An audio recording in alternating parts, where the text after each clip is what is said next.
Oh no, not Fortnite trouble.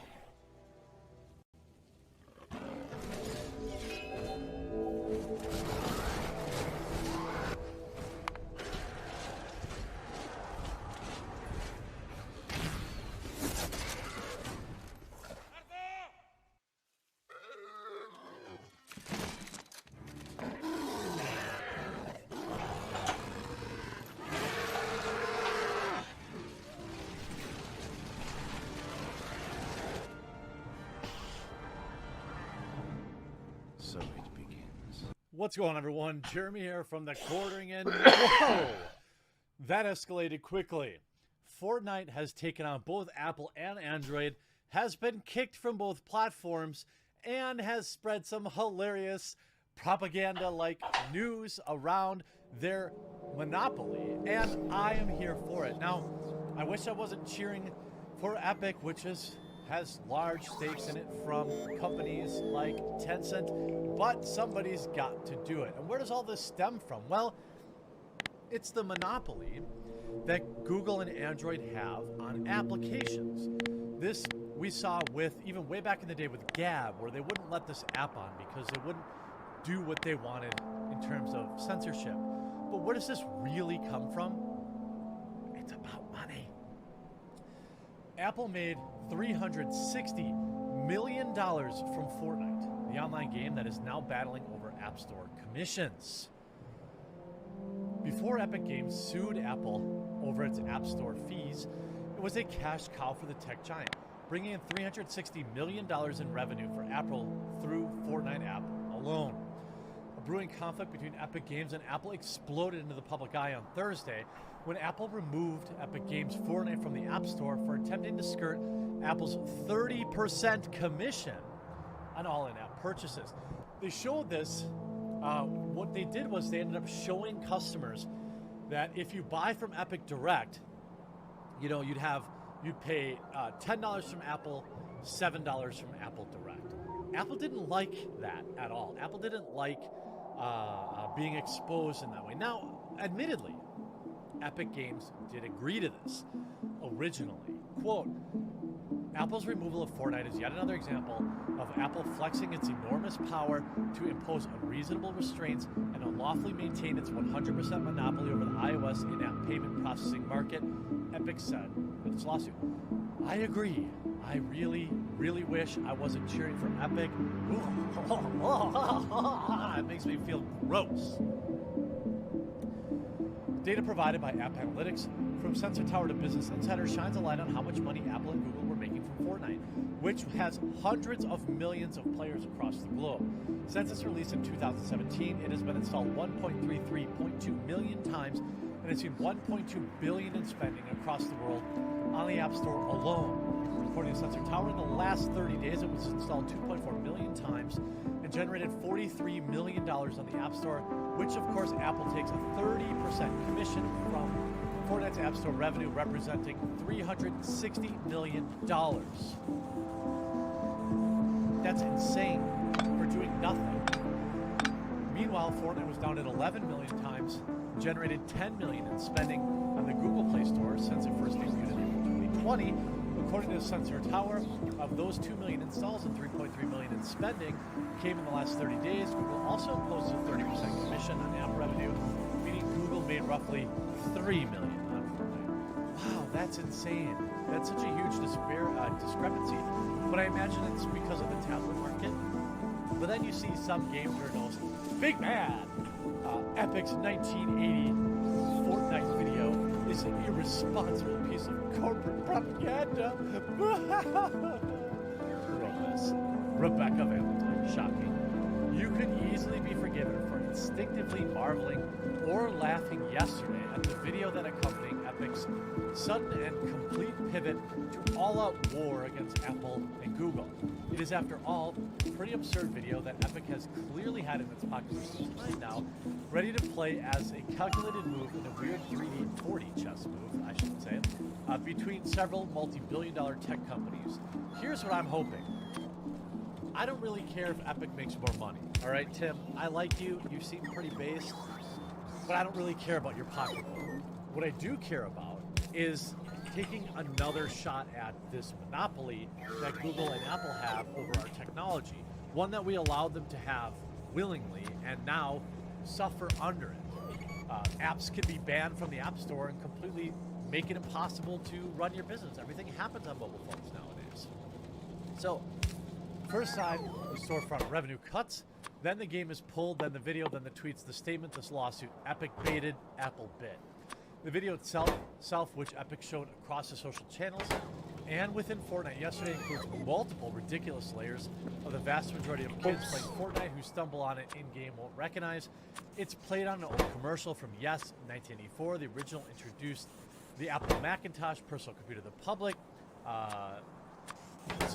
Apple positioned itself as a heroine fighting back against an Orwellian Big Brother, then positioned as an analogy for IBM, brainwashing the populace with the heroine smashing a propaganda video being shown to the crowd with a sledgehammer. Epic's 2020 rendition, dubbed 1980 Fortnite, the citizenry is enslaved by a deeply on-the-nose talking Apple, playing the role of Big Brother, while Epic puts itself in the shoes of the sledgehammer-wielding heroine, including its clip with the following message. Epic Games has defied the App Store monopoly. In retaliation, Apple is blocking Fortnite from 1 billion devices. Join us to stop 2020 from becoming 1984. Well, too late. I mean, too late it already is. But it is still an important battle that has a lot of, there's a lot of potential benefit to this for people that don't care about Fortnite at all. The noise got so loud and so ridiculous, CEO Tim Sweeney felt like he had to address it, despite the fact that most of the criticisms across social media didn't really have anything to do with the concerns about Tencent's action in the company. Instead, they just led back to the big box full of racism. How many kids wandering around Fortnite social communities tuned in to this argument and felt there were a lot of gross racist talking points disguised as consumer concern for how a company was investing? Literally, what? What? I should go back. Epic knows that obviously these children are gamers. Gamers have proven again and again that if you can make them angry enough and get the right hashtag in front of them, they can be pretty effective, weaponizing in a myriad of ways. In fact, Epic Games has been on the receiving game throughout the last year or more as accusations were lobbied at its social media being controlled by Chinese government, all because Tencent owns 40% stake in Epic Games. What do you mean? That's totally realistic. You're positioning that as some crazy jump. They go on to say, this isn't to say Epic doesn't have a great point here. There are plenty of good arguments for the bogusness of 30% rev share, especially for a company like Apple with its walled garden and fist clenched around the smartphone market. Yeah, didn't they also sue a company for having a pear, a completely different fruit? I'd be lying if I said I wasn't fascinated to watch this play out in the courts and ponder the implications for developers big and small if either sides get what they want. This is good for everybody. You get that, right? You get that, right? This is good for everybody. The idea that you call this irresponsible is absurd. And this will never go to court. They're going to have this figured out in days, and it'll just mean that they'll give Fortnite a 15% cut instead of 30 or something like that. This can, given the right cause, be a good thing. Earlier this year, Epic used Fortnite to screen the documentary We the People, which represents various conversations with BIPOC individuals and their experiences in the U.S. at the time of critical national backlash. So because they use their platform for something you don't agree with, now you have a problem with it. The second you exit the territory of advocating for human rights, at the enter the world of trying to drum up mob support for your giant gaming corporation against another gaming corporation, things get real weird. It begs the question of whether other issues Epic will perceive as important enough to call its players to action in the future. So you're just mad that it wasn't some like social issue? Look, this is, you know what? Who benefits from this? BIPOC developers. If you want to go down that road, minorities who run apps, who, a smaller cut of that would change their lives. Competitive advantages for underprivileged kids in apps. I mean, there's just any number of people that benefit. How about all the kids, the BIPOC people that play Fortnite, that might be able to save some money if their fees weren't so high. I mean, if you want to go down that road, you can. Ultimately now, Apple banned Fortnite from its App Store, and they banned it, and Android banned it. Following its removal from the App Store, Fortnite has also been kicked off the Google Play Store. Earlier today, Epic Games snuck in an update for both the iPhone and Android versions of the game that allowed users to pay Epic directly for in-app purchases instead of using the official sanctioned system for both platforms. Of course, that's against terms of service, and they knew. I mean, they baited them, and they took the bait spectacularly, and that's exactly what happened. The followed was a wild ride. Apple took it from the App Store, then Epic sued Apple, then finally there was an in-game video parodying Apple's own 1984 commercial, positioning Apple itself as a monopolist. Now Google is in the conversation. As with Apple, Google requires the same Google Pay system for in-app purchase. Although the Play Store's rules are somewhat more lax than Apple's when it comes to in-app purchases, Google does draw the line at games. It's quite clear-cut. Developers offering products within game downloaded on Google Play or providing access to game content must use Google Play in-app billing as a method of payment. Google system takes a 30% cut, just as Apple does. Now, these are all things. All this is posturing to get a lower rate, but Epic's fighting a battle on two fronts here, and it's pretty spicy. You see skill up here, booted up Fortnite on a mobile device, and 1984 cinematic is the first thing you see, followed by hashtag free Fortnite. And if we look at the hashtag free Fortnite, I don't think it really took, did it? It didn't really take. I mean, I guess. I don't think that 8-year-olds that play Fortnite really use Twitter that often. Most of these tweets, I mean, I'm looking at top. The top one I see is from SkillUp, and that's only 2,000 likes. You would have got that on a tweet without the hashtag. So I don't know that the hashtag exactly worked for them, but I'm excited for this because I don't care about Epic Games. I care about the trickle down of this and how it could positively impact all sorts of other developers. Fortnite maker Epic Games just set up an antitrust trap for Apple, and Tim Cook walked right into it. I'll be interested to see how this all plays out. Hopefully this just means good things for everybody. What it probably means is Epic will get some sweetheart deal and this will all go away, and that'll be unfortunate. But nonetheless, I'll be watching this. I hope you enjoyed this video. We'll talk to you again real soon.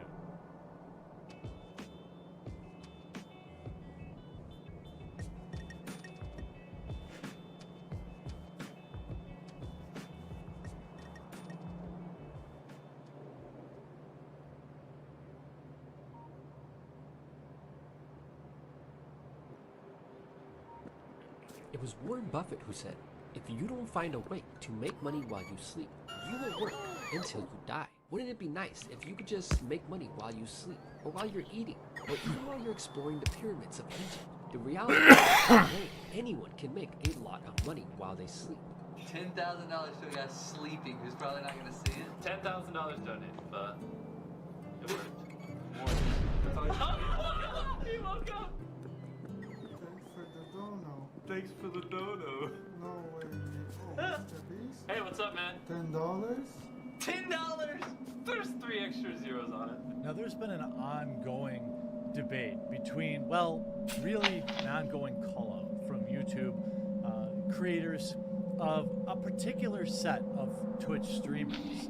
It's a fair argument, I would say, after YouTube itself rose up, its creators, I mean, that is, and got rid of the React menace that we had back in the day, channels like Jinx, which just cannibalized hard-working YouTubers, did very little work, very little transformative reactions, and just stole thousands, maybe even millions of dollars from hard-working creators. There's been an ongoing conversation over the past few weeks with creators like Destiny or Hassan or XQC or Pokimane or even Asmongold. I guess as a fan of Asmongold's content, I kind of gave him a pass on this. And none of this is personal. I hope he doesn't take it that way. But Asmongold's actually one of the worst offenders of this. And there was an excellent video made by YouTube creator Dark Viper AU. I will link that video as well as another video by Turkey Tom that I watched this morning that kind of inspired this video. I'll use clips from both videos, but I encourage you to go watch their full videos and subscribe to their channels. See how easy that was, Twitch streamers? It's actually super easy. So what is the problem? Well, it's the same problem it was several years ago, and that is that content creators are creating full, unedited reactions to our YouTubers' content and simply re-uploading it, cannibalizing the views. We can look at like a channel like Hassan as a perfect example. Hassan reacts to Portland protest, all gas, no brakes. Hassan plays Fall Guys, 8,000, right? What do we get? His biggest video. What's on this the metal channel, line? Right? Hassan reacts to content nuke Pokey. Uses the exact same thumbnail that Leafy did, the exact same title, the recipe, obvious. Let's look at somebody like XQC's videos, many of which are react videos, but some are original, certainly. Averaging 100,000 views on average. XQC reacts. And some of this XQC reacts to Shark Attack Test. Again, someone else's content, but 143,000 monetized views nonetheless. We can go down the list here. Content, 100,000. Oh, whoops! XQC reacts. Content new. Pokemon, 506,000 views. Monetized. Video completely re-uploaded. How the fuck is he monetized? Again, where is the transformation? Where is the fair use? If you don't think, and so part of the problem is Twitch streamers are spending most of the time arguing that what they're doing is fair use. And it makes this an opinion, right? You had XQC, nothing against him personally, again, I don't know him, but you had XQC saying, well, a transformation is subjective. Well, it really isn't. What happens is these cases go to court and a judge decides, and then you have legal precedent. We saw this with H3, and we saw it more recently with Sargon and Akkad, both winning, by the way, to prove that their transformative work was in fact fair use. But what isn't up for debate is the low amount of low effort involved in these videos. The fact that you purposely steal the thumbnail, right? Here's the thing. When it comes to copyright and all that kind of thing, right? You steal the thumbnail. Why? To confuse viewers. If I Google content new, yes, the first video is Leafy is here, followed by H3, H3 being the two biggest. Then you have this one by John Swan, which is just new. But then you have XQC reacts to content new Pokemon. Hassan reacts to content new Pokemon. Asmongold reacts to content new Keemstar. 647,000 views. Hassan reacts to content new. XQC reacts to content new. I am not Destiny reacts to content new. I'm not subscribed to any of these people, but what is not up for debate is the fact that they are absolutely leeching views from the original content creator and paying them nothing. The fact that you can watch the full unedited version of the video and watch XQC say 3 things during it, or you can watch a full unedited video and watch Hassan, means that you will not be incentivized to go watch the original work, which makes it not fair use. This is not up for debate. It's a clear reproduction, a full re-upload of that content on a different channel with your face in the corner. What needs to be done about this? Well, to me, it's very clear. These Twitch streamers, it is just way too profitable for them to stop this. On YouTube, we kind of have a self-policing system. And look, I don't think that it's necessarily a bad thing that Twitch streamers will watch a YouTube video every now and again. You're not really competing for views there. However, I would argue from a moral standpoint, maybe they should be better about telling their viewers to subscribe to the channel or to give them some shout-outs. I mean, we had Hassan watch a full, 30-minute Internet Historian video on stream. How many of those people are then going to go watch Internet Historian's video? Zero. Why would you watch it again after you've already seen Hassan eat his lunch while watching? The virus is spreading across the globe. Alright, now everyone's popped over there. Sweet. And everyone was amped to start panicking. Oh my god. The virus TM is everywhere. In your country, in your homes, in your city. Better not touch that door handle. Better not touch your face. Don't touch me. Breathe somewhere else. Better. This is an entire half-hour reaction of him eating his lunch. To be fair, his rap does look pretty good. It's kind of making me hungry. And this is an example of what I'm talking about. This is Turkey Tom's video. We linked in the description. It's definitely worth watching. His channel is worth a subscription. Yeah, it's a little cheeseball that you're sitting there doing nothing, watching an entire unedited, uncut YouTube video that someone spent thousands of hours on. But then when that video gets re-uploaded onto YouTube and it genuinely competes with the original, that's where I have a problem.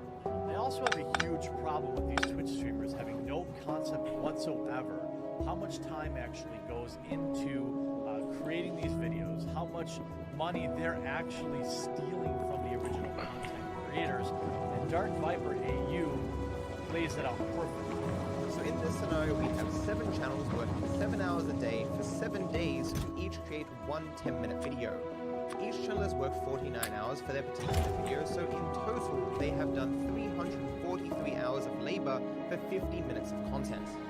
This sort of labor, of course, if you paid for it, would be worth thousands of dollars. But these are all independent content creators though, so they upload to YouTube. Here comes Asmongold. He takes 20 minutes to watch each 10-minute video that took 49 hours to make. He then uploads each of these videos, one a day, keeping the entire 343 hours of work in his videos. He produces roughly 1.5 hours of content in 1.5 hours, which includes the 343 hours of other people's work. He then pays them nothing. Labor worth thousands of dollars. Nothing. If Asman produced the content himself, even as fast as they did, it would take him 343 hours. Instead, he has stolen it from others in 1.5 hours. In any other scenario, Asmongold will be paying literally thousands of dollars of the millions he's made in content creation to these creators, but he's not. He's giving them literally nothing, and people are praising him as if he's doing something good. Now, Dark Viper's video centers around Asmongold, but honestly, it's true of all of these content creators. Now, you're talking about people like Asmongold, multi-millionaire, XQC, multi-millionaire, Pokimane, multi-millionaire, Hassan, probably multi-millionaire. So these are people that I don't believe that they are maliciously doing this. I don't believe that they're going to go, that they say, hey, I'm going to steal all this content and not pay them anything. I don't believe these are bad people. But when I watch Asmongold justify it by saying, well, it's just like America's funny home videos, America's funniest home videos. I mean, reaction content is as old as time. Except there's a primary difference there, Asman. People willingly submit their content to that show for a chance to win money. In exchange for that, they give up their rights to the content. Also, America's funniest home videos are not replacing an existing demand for that video. You also use examples like Tosh.0 and Ridiculousness. Again, in those cases, those shows have obtained permission and licensing rights to those videos, and in some cases paid the content creators. It's not the same thing. It absolutely is theft, and no, it isn't fair use. Now, fixing this would be very simple. Let me give you some very easy ways you can fix this. One, pay an editor, all right? You guys are all millionaires. Now, I'm sure somebody uploads your content. You're probably paying someone to upload your content. But Asmongold, XQC, Pokimane, again, all of you probably make $30,000, $40,000, $50,000 a month, all right? You can pay an editor $3,000 to $4,000 a month to edit down your videos and not replace the original. It'd be very simple to do. Now, the simple question is, do you know that your video is working because it's replacing original demand, or are you willing to edit down your videos or have someone else edit them down to make them compliant with fair use? It's pretty simple to me. If you were just finding out now how YouTube works and you thought, boy, I didn't know that. I didn't know I was leeching views off the original content when I uploaded to YouTube. Then, easy. Hire an editor for $3,000 to $4,000 a month. There are plenty of them out there that need the work, especially right now, and then have them make your videos compliant for fair use. Also, YouTubers, I hate to say it, but it's time to start claiming these videos. If it is a straight re-upload, That's gonna kill the economy, though. Hassan calling internet historian a chud while profiting off of his video. That to me, guaranteed claim. Now I've never claimed a video, and I don't think I've ever made a video worth reacting to by some of these streamers. But the fact of the matter is, if they re-upload my video in its entirety and it does not qualify for fair use in my opinion, I will claim that video. My fellow YouTubers should also claim those videos. Oh yeah, you can claim. You should be striking them, although I 100% claim it. If you didn't believe that it was fair. I can't believe XQC's not being claimed. Right strike. No way he's fair use. I don't think I would hold that against you. But at the very minimum, my fellow YouTubers need to start removing the financial benefit of stealing their hard work. Otherwise, these Twitch streamers will never figure it out. I don't think that they're necessarily leeching YouTube views when they're watching a video on stream, especially if it's an old one or it's something pointless like a TikTok compilation, all right? That's not the issue here. The issue here is when your content then gets re-uploaded, monetized, and leeches views from the original work, and you've paid them nothing, nor have you asked their permission to use the content. Not that you have to if you qualify for fair use, which it doesn't, and you expect them to be quote-unquote paid in exposure. You know, and I think I want to point out, I don't think anybody in the YouTube community has a problem with you reacting to like corporate content, movie trailers and things like that. I think that only furthers the hype. This is a very specific issue of hard-working independent YouTubers working to create something and having that stolen from them and profited off of. I think everyone understands that you can react to the new Batman trailer. It's not the same thing. And also, look, if it's content about you specifically, if somebody makes a video on me and I want to react to it, I think that's also different. I think that we're just talking about, again, a very specific thing where Twitch streamers take a knowingly very popular video, react to it within the same window that video comes out, and leech views on it. This is a very easy problem to fix. Now, there are examples where Charlie, Moist Critical, basically made the Ordinary Sausage channel by reacting to him on YouTube. However, the examples are far, far more of Twitch streamers leeching off YouTubers' hard work. And I'm not talking about my videos. My videos don't take thousands of hours of editing, but a guy like Internet Historians do. A guy like Leafy, like his content or not, he's working 8 to 12 hours, 15 hours, just pure editing on that video. And you're sitting around eating a wrap and letting Leafy entertain your stream while adding almost nothing to it. And to make matters worse, you're re-uploading that content, monetizing it, and cannibalizing their views. If you don't understand that simple concept, I hope you do now. My fellow YouTubers, I hope you start protecting your content, because it doesn't appear many of these Twitch streamers really care. I hope you enjoyed this video. We'll talk to you again real soon.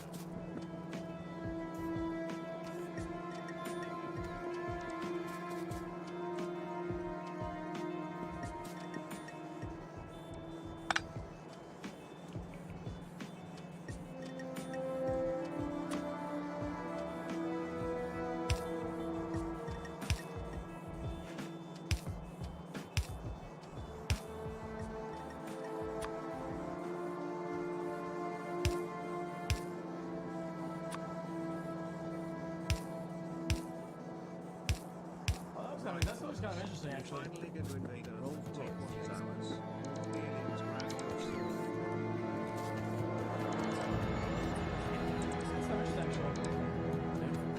handcrafted vehicles that promise a seamless, magical car pickup for its customers. A Rolls-Royce car does not come cheap. These are some of the best-selling Rolls-Royce models, and these are their entry-level prices. With virtually unlimited optional extras, upgrades, and customization,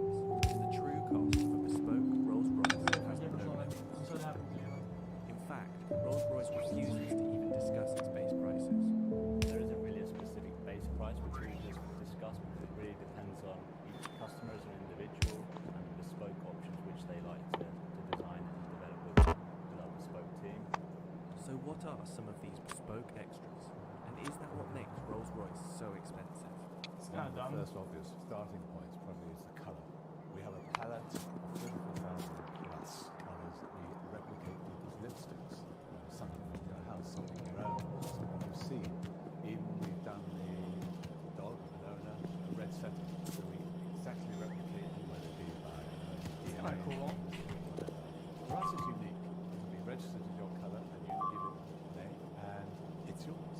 And if someone else has seen it and wants to use that as our finish, we have to go to that person. When we go to a paint shop, you'll see it's called the surface finish section. Bit of an inside to say what paint on it. You're going to have at least Haha. that's basically it's colour. And unusually we put on 2 colours black. But you could have up to 23. I'm gonna get a. Just hold on, chat. Not for this. Look. Let me get it. Normally I don't mind like not watching it for like 10 seconds whenever I go to get something to drink. Nah, I don't want to watch this. Equating to Five about miles. 45 just In addition to endless variations of colour, Rolls-Royce customers infuse their paint with materials to create special effects. One particularly wealthy customer went one step further, requesting the addition of 1,000 diamonds.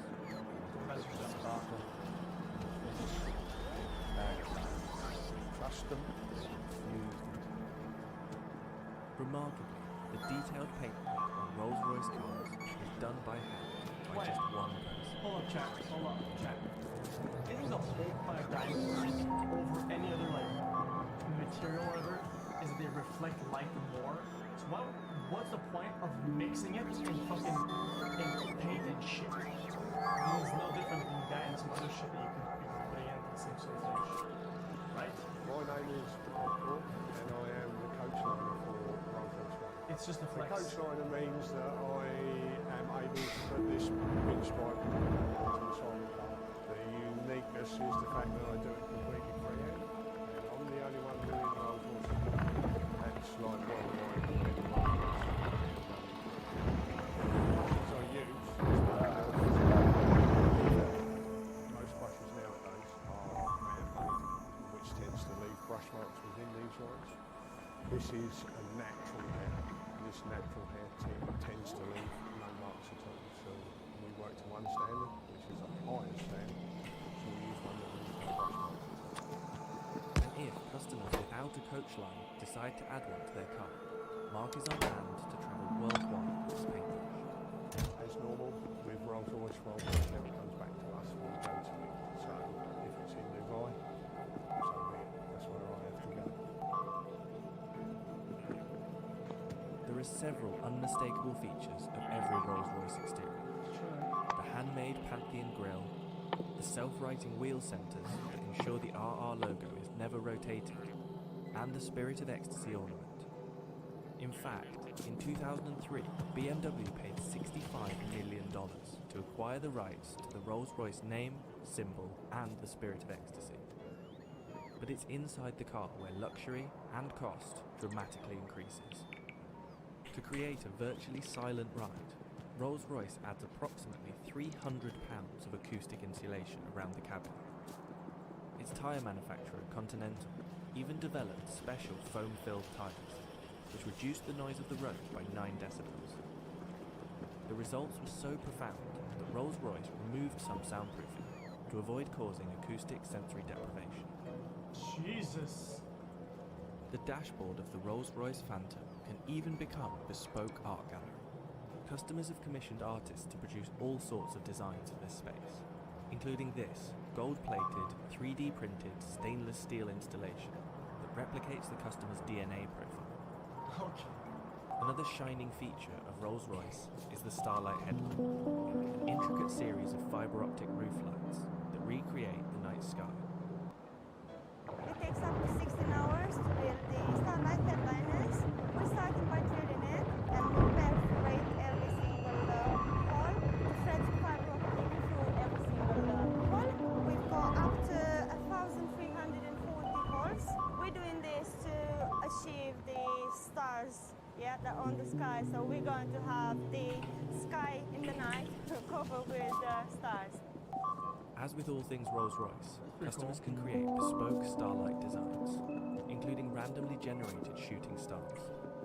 One customer even had their design matched to exactly replicate the constellation of stars from the night they were born. The embroidery on the upholstery is also tailor-made to the customer's design choice.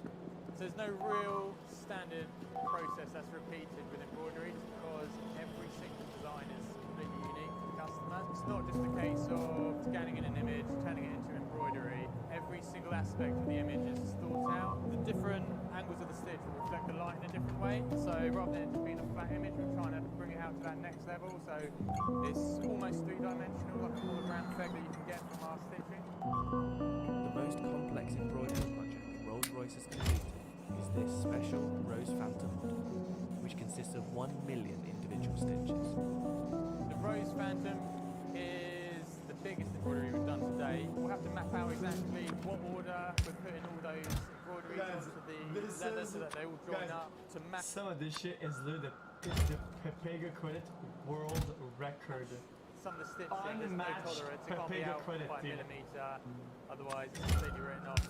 Just take a small aspect of the Rose Phantom. It's a good example of the development of one of the butterflies. What seems relatively simple in like an image actually becomes very complex for embroidery. So for the Phantom Rose headliner, there's a few techniques that we hadn't used before. Because of the scale of the Rose headliner, we had to break it down into individual elements. So each individual butterfly, the flower heads themselves, and then all the vines and leaves. So you can see here is basically different layering of different coloured stitches, different densities. By building those up, we can create that sort of fade effect where it's darker to the centre, fades out towards the wings, fine-tune the quality that we expect, and then start refining it, bringing it. I got it. Rolls-Royce has seen a boom in sales in the last year. In 2019, sales increased. Oh my god.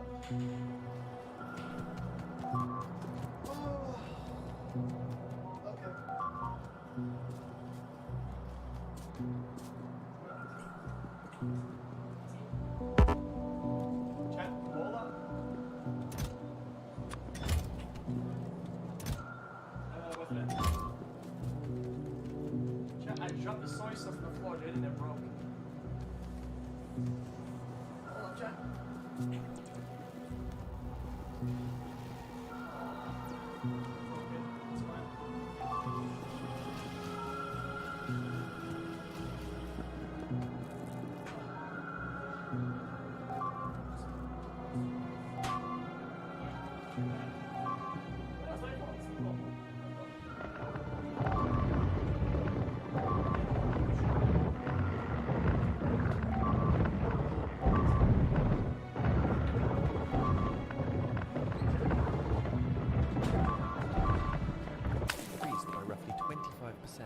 to 5,152 units, with the average age of a Rolls-Royce owner dropping from late 50s to mid-40s. Take Drake. It's the Schuppen special edition left the factory at a value of about $700,000. However, the customizations that Drake made, such as the diamond encrusted Ovo Owl in place of the Spirit of Ecstasy, is thought to have brought the overall price to about $1 million. The most expensive Rolls-Royce model ever built was the Sweptail. The result of over 4 years' work, this one-of-a-kind car was reported to cost $13 million, previously holding the title of the world's most expensive new car. But while other top-end car manufacturers focus on speed, maneuverability, and super lightweight supercar status, Rolls-Royce cars are expensive for one reason.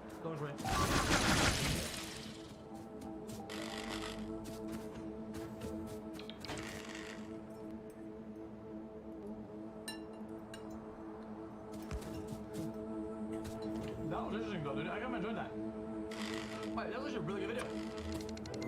Wait, yeah, that for the other cars.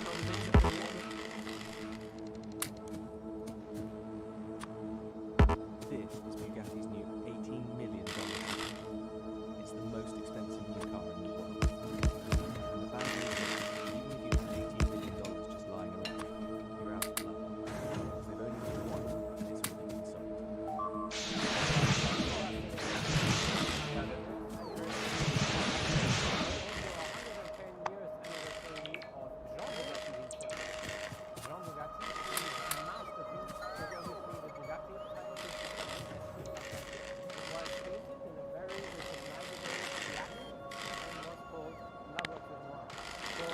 this as an inspiration, it is not a retro design. It is a modern day Bugatti using the spirit of the private car from Jean himself. The same terms as the Bugatti Chiron and Divo, including the massive 8-litre quad turbocharged 16-cylinder engine with almost 1,500 horsepower. Three cars. The first car is like a 3 million euro limited to 20 examples, and it's a Giro edition 110 anniversary. The second car is a 5 million euro car. It is limited to 40 units, and it's a Bugatti Divo. And the last one, which basically I call it Automobile Hospitier, is limited to one single piece. This would be basically completely a one-of-one 16.7 million euro one piece. So what is it that makes this design stand out so much? In order for a Bugatti to be recognizable, to be memorable, it has 4 elements. The first element is obviously the Bugatti horseshoe. I can buy it. I already have it. The centerline accentuation that flows through the whole car and is an obvious inspiration from the Type 57 Atlantic riveted dorsal fin. My garage. Obviously, the signature line from the side, which this time does not go only from the A-post all the way down, but goes from the center of the car all the way to the fuel cap and all the way to the horseshoe, giving you more. I love those rims. Those look sick. Length, giving more elegance to this car. And obviously, I call it the single beam tail light, but look amazing. Also the kiss goodbye signature, and it's this straight line that is always on the rear of the car. When you have those 4 elements, then you have a really recognizable Bugatti from every angle.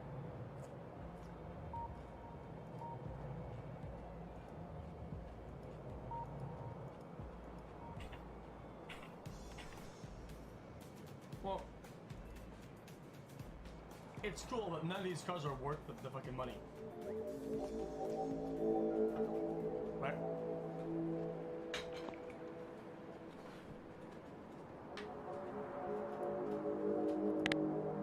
Don't get me wrong.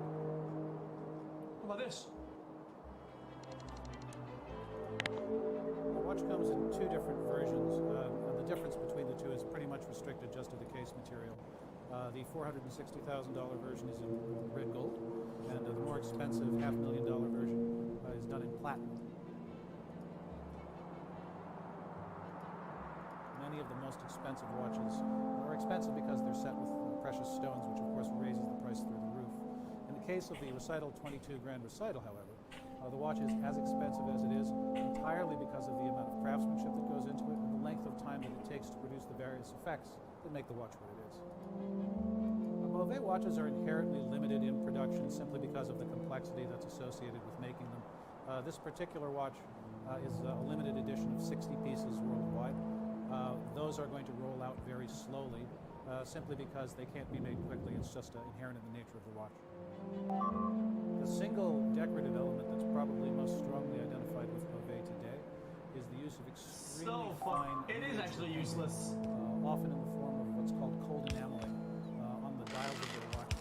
And the Recital 22 Grand Recital has a really, really wonderful example of this particular craft. The centerpiece of the watch, the hemisphere representing the Earth, as seen from above the North Pole. There are many, many layers of enamel that have been applied to the hemisphere in order to achieve a wonderful kind of translucent effect in which the clouds literally seem to float above the oceans and continents. Paints are actually very, very good. And when you turn the lights off, why? Blowing up at you is just incredibly compelling. This particular wristwatch is in a class of what are called astronomical applications. These are timepieces that show often the relative position of the stars to an observer standing on Earth, or in this case, the relative position of the sun The centerpiece is this revolving, hand-painted depiction of the upper hemisphere, the northern hemisphere of the Earth. Placed just below the clock position is what's called a tourbillon. We can see the tourbillon rotating as we look at the watch, and the position that it's in is embedded in the position that the sun would be relative to the Earth. So it kind of stands, the tourbillon stands in for the sun in this respect. We're divided into a sunlit hemisphere and a dark hemisphere. And you can read the phase of the moon from the position of this little hemisphere as it rotates around the Earth. The back of the watch is also loaded with information.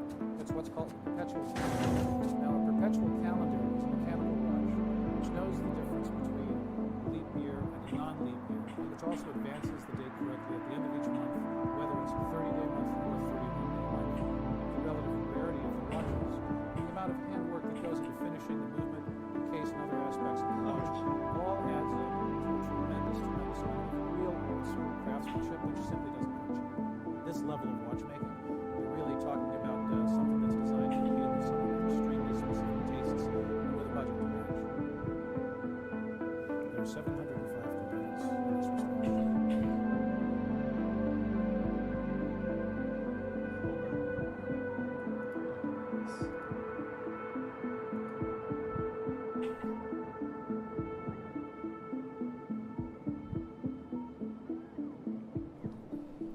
Flat earthers against scientists. Wood looks like an old man splooged on a chalkboard. What the fuck, several indecillions, 700.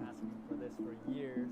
We're finally giving you the first ever. Chat, we're not gonna watch the whole thing. It's a very long video. We're probably just gonna go through it. Jubilee podcast called Radical Empathy. That's right. We are really proud and excited to share it with you guys. It actually features an interview with somebody in this episode. So stick around till the end and we'll tell you more about it. XQC Now, arm 1, XQC arm 2.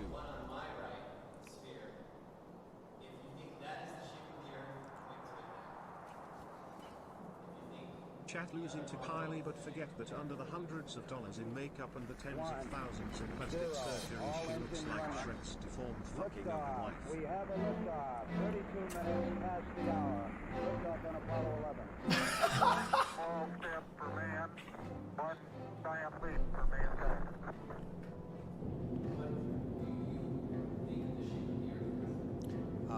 I don't think. I know for a fact it's a globe. The Earth is flat. It's like we have this picture of reality that's a big puzzle piece, and then one of those pieces just wasn't fitting. I'm always open to having a discussion with someone who is holding a wrong belief like this. I'm not. The evidence is so much. Nobody wants to be a flat earther, but if you showed me incontrovertible evidence, I would definitely go back. Who wants the ridicule? I'd like to tear them to pieces.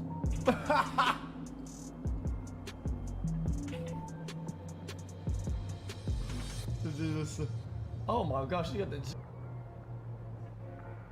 I'm Jim Underdown, Executive Director of the Center for Inquiry West in Los Angeles and the chair of the CFI Investigations Group.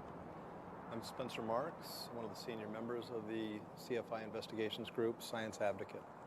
I am Madina Yeri. I'm a theoretical physicist, and I'm with the University of Irvine. I am Wendell Walton. I am a Chief Learning Officer for a young startup. I'm Shelley Lewis. I'm a graduate of West Point, critical thinker.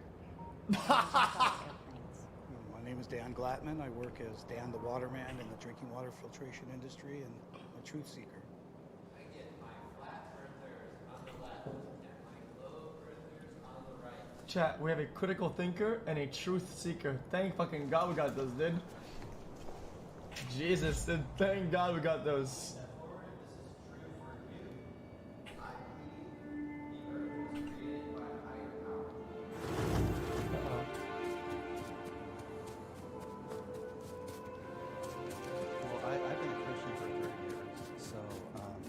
Bible is a flat earth book.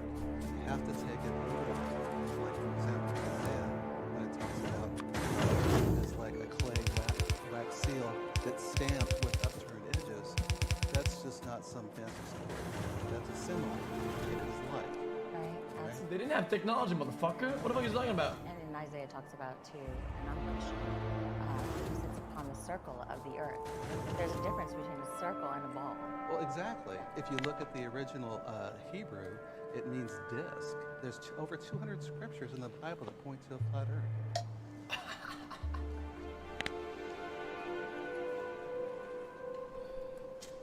So this notion that you need God or some higher power to create the earth or the universe is very old.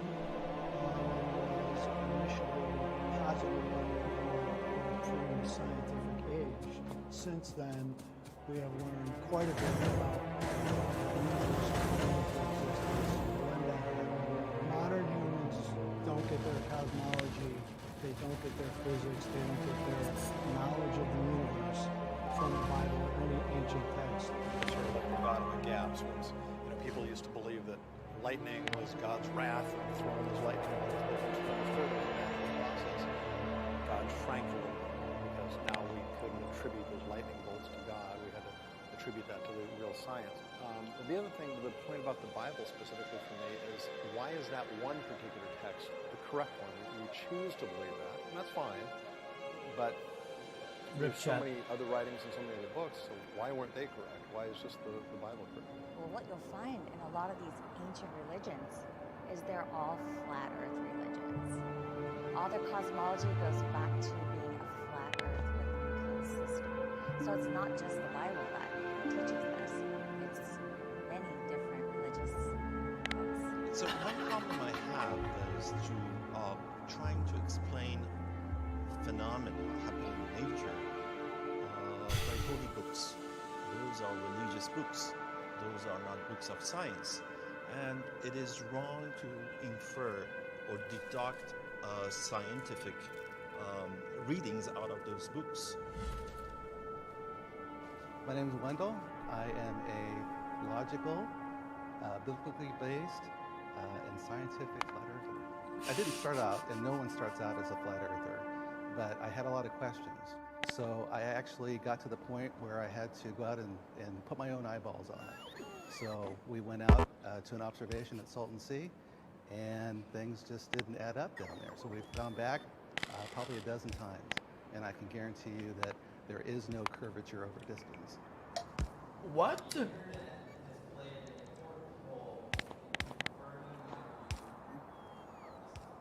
This guy fucking, he said what? That's the problem. We have the advantage of information today that's outside of channels 2, 4, and 7 and the few networks that are corporately owned. It's pretty easy to say YouTube isn't research, but when you spend enough time, you're picking up quite a bit. And with the discussion groups, panels, we've gone against opposition. We've opposed ourselves. Surprisingly enough, flat Earth is its own worst enemy. So it's not that easy for us to come to consensus. And we find the consensus is and not actually scientific in any way. Does it? You know, my grandfather. As I said, he was a researcher. He goes on YouTube. Right? He told that to me. Now, with the age of the internet, it's like, how much of this misinformation are you getting there? And when you have like eyewitnesses taking video of something, you do have to take everything with a grain of salt. That's why, because of my my multimedia background, I knew that all that stuff could be fake. Take it into Photoshop, take it into After Effects. Okay, then. Okay, this is at the core of the issue of why there are so many flat Earth believers out there right now. The problem is the information decides to start a website or produce a YouTube video is not reliable. When I have a toothache, I go to a dentist. When my car breaks down, I go to a mechanic.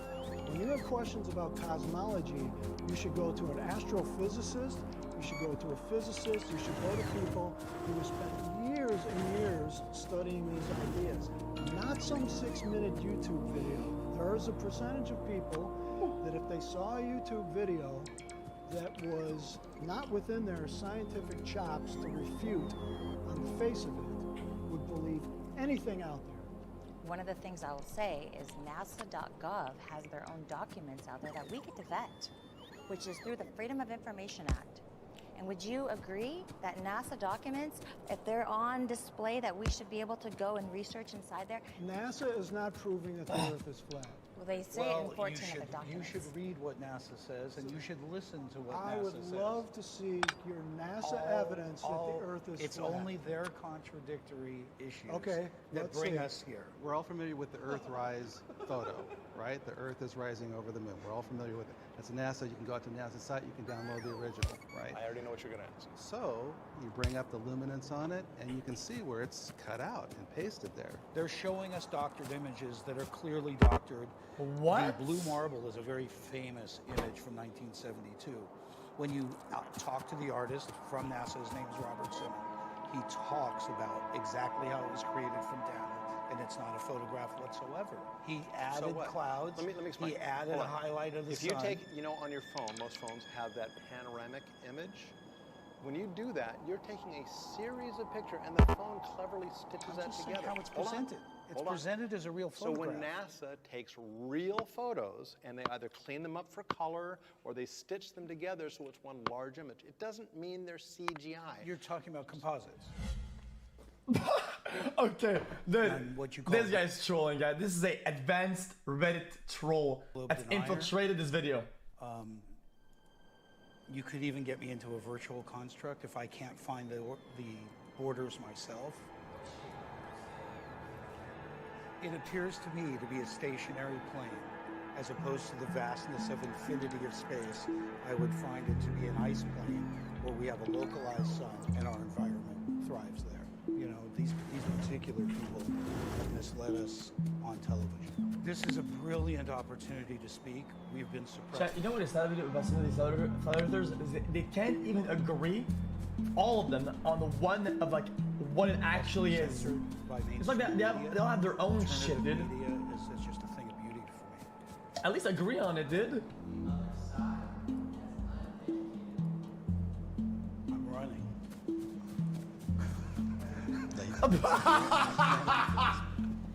Well, they certainly think they're educated. And they're following quite a bit of the university system, what we call scientism. Right, scientism. Obviously is the belief in what's written, where we tend to be exploring in the field with physical properties, not theories of any kind. We're using actual measurements that are calculated not by our guidelines, but the guidelines of science as we know it. I can only... YouTube is not science. That's the YouTube guy. Well, that's the other thing too, because we know that on a large scale, the government has been disingenuous, and they're pushing a narrative, right? So it's hard for us. I mean, I'm sure that you've met people too. It's like, look, you haven't looked into it yet, or are you a shill? Are you part of a disinformation campaign? Okay. I don't think you guys are uneducated. I think you're wrongly educated. I think the problem with what I've seen in the flat earth crowd is that it's not that they're undereducated, but they, instead of looking at evidence and letting the evidence guide to where the ultimate conclusion is, they start with a conclusion and then they try to cherry pick evidence to support their pre-drawn conclusion. They cast away all the bits of evidence that actually is contrary to their beliefs. I think that you're very well educated as well as you are, Jim. Certainly Ali is probably got the best education of all of us. Exactly, and he paid for it too. But more and more professionals are coming on board. They're starting to question their reality. So what is once you start to really take a hard look at the evidence, and you are unafraid of just standing for the truth wherever that may lead you, then people end up becoming flat earthers. Oh no, here it comes. I'm hoping to be able to tell our side of the story from the inside out. So many times, flat earthers are depicted from the outside in. It's and not I a wanna be able to story! share with others empirical data that proves the Earth is not what we've been told. Our side of the story? There's no story.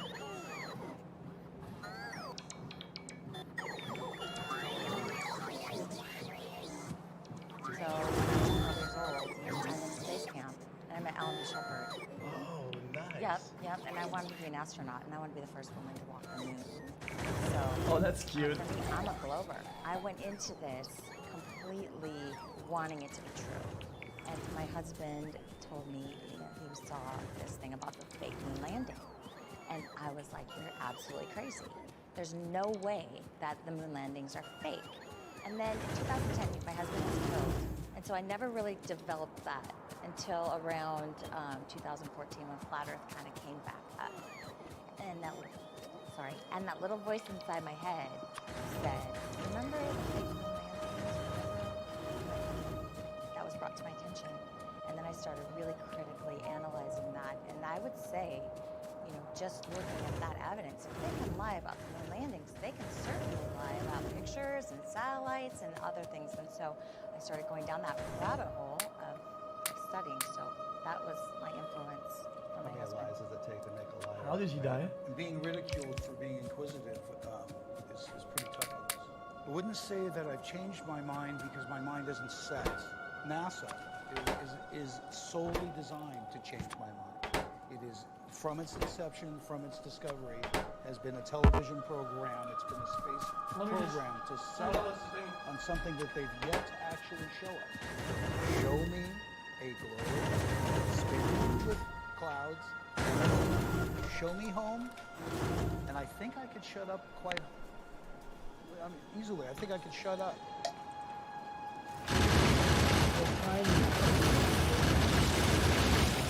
20 years ago, the flat Earth world was tiny and insignificant. Entered due to online discussion groups, all these new available places where you could find information about everything. This is true that evidence as you know were not robust evidence. And the sources you used, they were not reliable sources. But my problem is, and I like you guys that are very skeptical, but at the same time, you are not skeptical about your belief system. That should have come first. You think that that's my foundation for why I believe the Earth is flat, and I'm telling you, you're wrong. Okay. I have evidence that proves it's flat. What type of evidence? It's not a ball. What type of evidence? We're being misled. We're being deliberately misled by mainstream media. What's your We see too far. We see too far. We should not be able to see. I live in Data Point. Okay. I can see San Clemente Island, which is 60 miles away. So what? Oh, I'm It's on the 1,100 beach. I'm feet on the tall. beach. It is What do you mean by tall. so what? I'm on But- the beach. Yeah. Can you see a ship which is going? Oh yeah, let's talk about the ship that goes Yes. over the curvature Okay. of the Earth. I love So- that. So science has said that when I see a ship go out of my field of view, it's going over the curvature of the Earth, correct? Yes. But then I bring my P900 up, and guess what? I can zoom it back in. So is it going over the curvature of the Earth or not? Absolutely. Oh, not all the time? Not all the time? No, you don't see all the ship. The bottom part of the ship is hidden, right? At that distance, you shouldn't see the top At of it all. either. If the Earth were truly flat, there would be really hardly any limit. You would be able to stand at the top of the Empire State Building and look towards Chicago, a mere 1,000 miles away, and see the lights of Chicago at night. No, Why no, wouldn't because you? you have an atmospheric disturbance. Very thick. I've been into astronomy since I was 10. It's faulty logic. It's completely faulty logic. Okay. Jesus, she's retarded. One of the big things I do is investigate extraordinary claims. The Earth is undoubtedly a globe and not flat. I support God's science.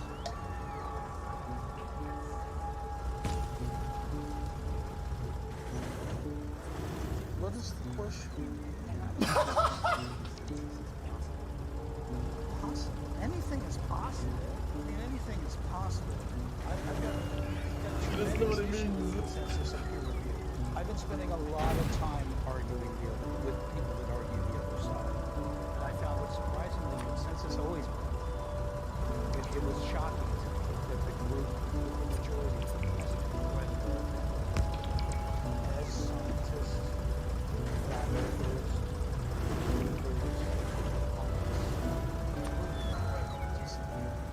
Let's talk about scientific.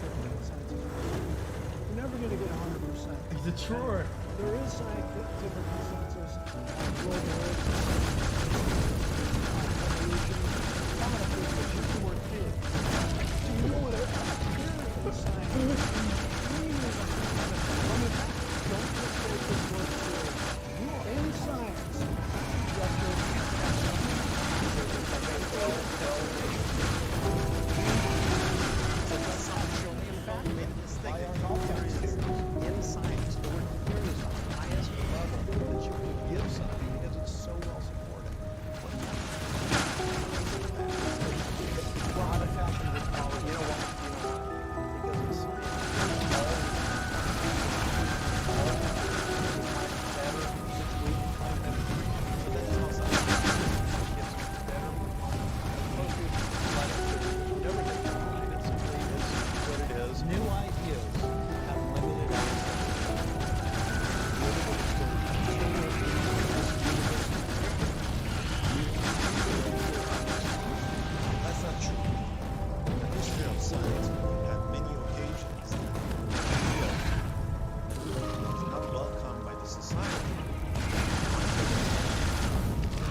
that creates you know, sometimes things seem supernatural that we are able to explain later through science.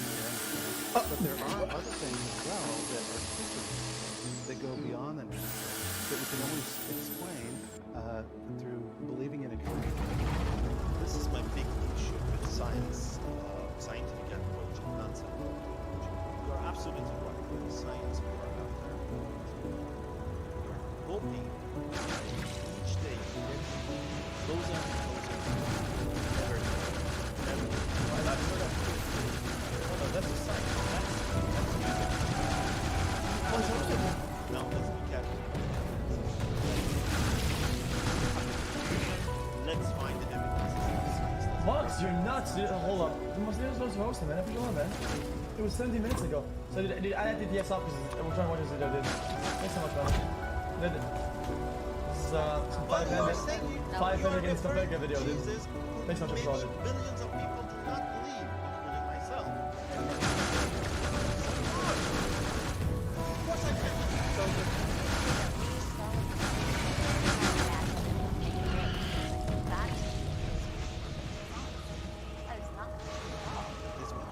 No, you're not. You're making an assumption, which I think science does a lot of.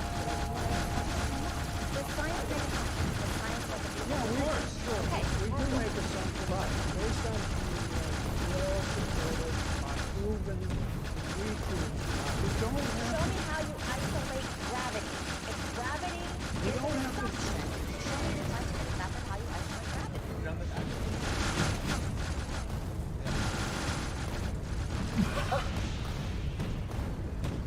Dude, she is ruining this.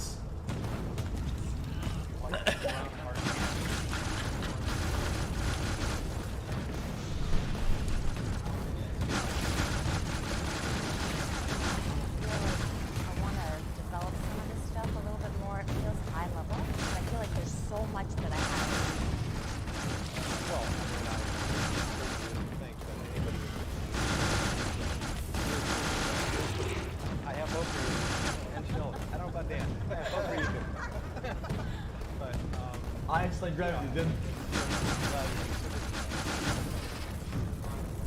Guys, isolate gravity.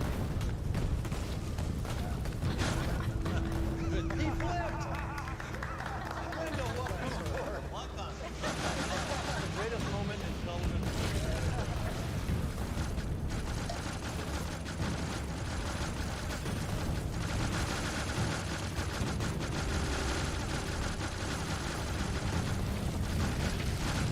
So, I mean, obviously, any organization is wrong with certain things, and they have individuals that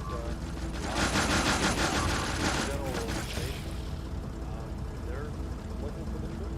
Yeah, the idea that NASA and the government is lying to us about the shape of the Earth is the height of in order for this to be true, there will be literally hundreds of thousands of people who have some pain over the last 50 or 60 years would have to be somewhat complicit. And nobody spilled the beans in the face of it.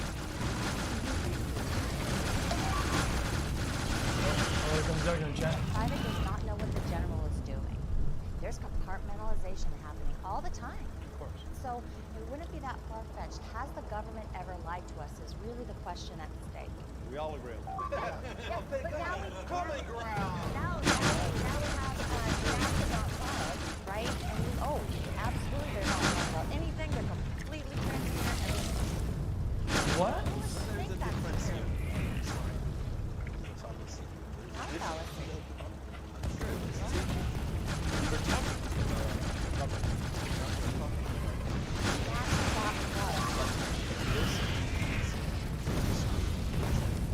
like thousands of scientists. Look, you are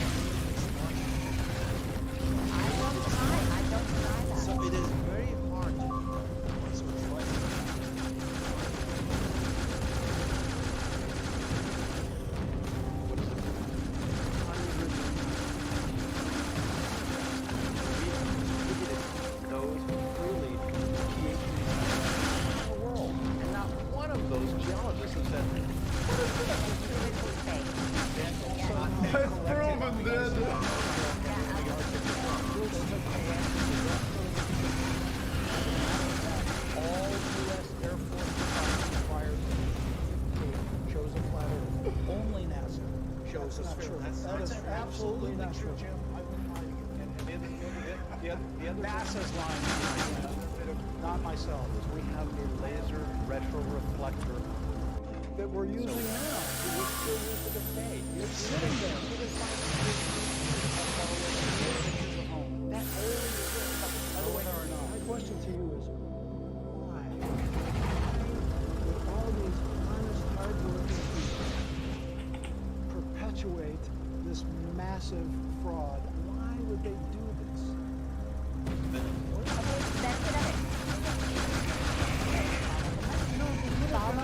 The little guy. That's when you say all. And NASA's not founded as proof Earth is a globe. It's nothing to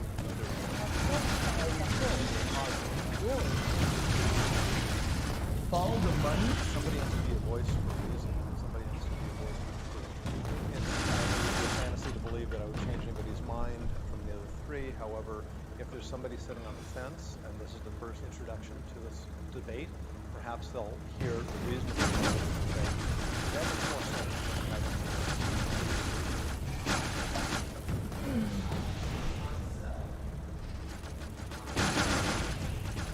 Oh no, there's no way nobody can do that.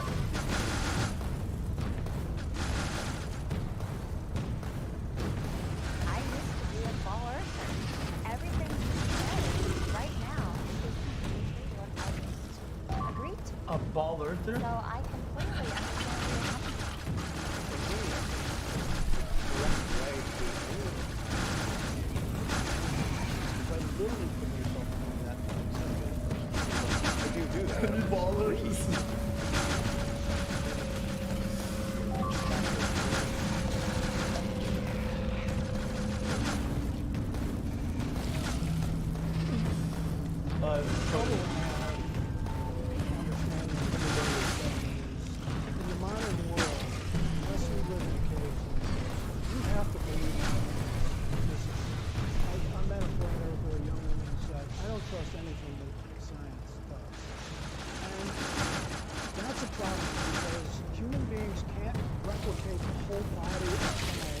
every single generation. At some point, you have to trust what's already been discovered and proven and move on to the next thing. Otherwise, you're not going to advance. I mean, when you turn that key, ignition in your car, you expect the car to start out and not blow up. Because science puts you in that position.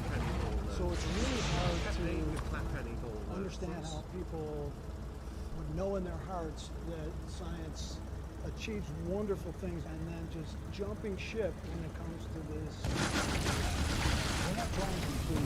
We understand that there's no theories and no disputed theories. If you watch it on YouTube, it's not a good compromise that we have to experience against the grain. We have to really sit in a group and decide whether or not we can afford to have it. That's tough. I agree with you there. It's doing the same thing. I mean, skeptics go through this, atheists go through this. I believe in God. When I'm around religious people, I feel socially when I'm around well, you know, it's a fiction for society, and I appreciate it.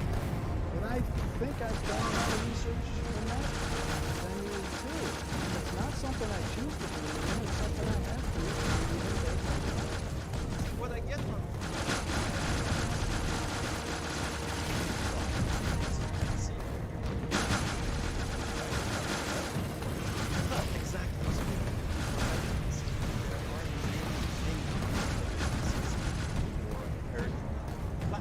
They just got rolled there.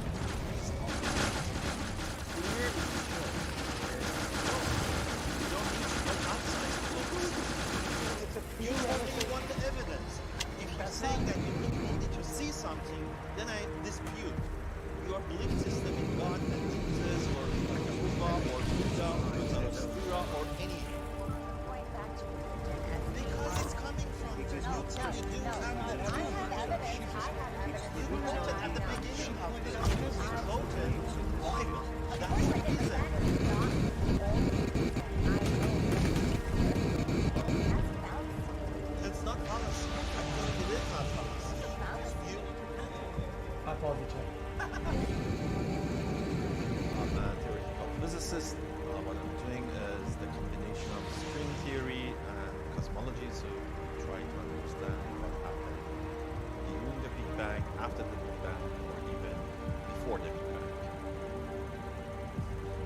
Nothing. Well, I hope I will be able, particularly to the young generation, at least at first, they should think critically.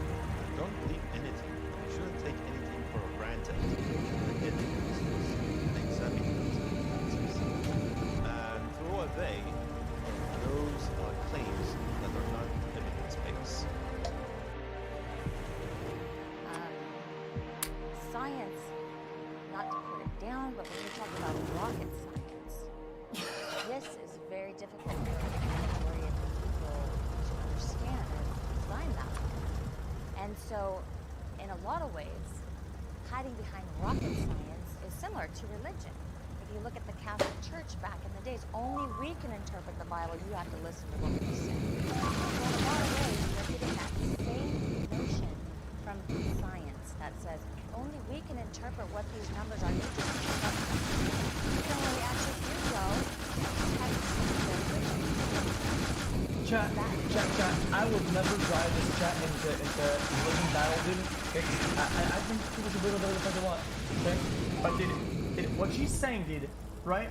That we should not trust the high-res images, videos and shit, but they can all blindly fucking believe the fucking book, dude. I don't get it. And the drawings. Like what? The great thing about science is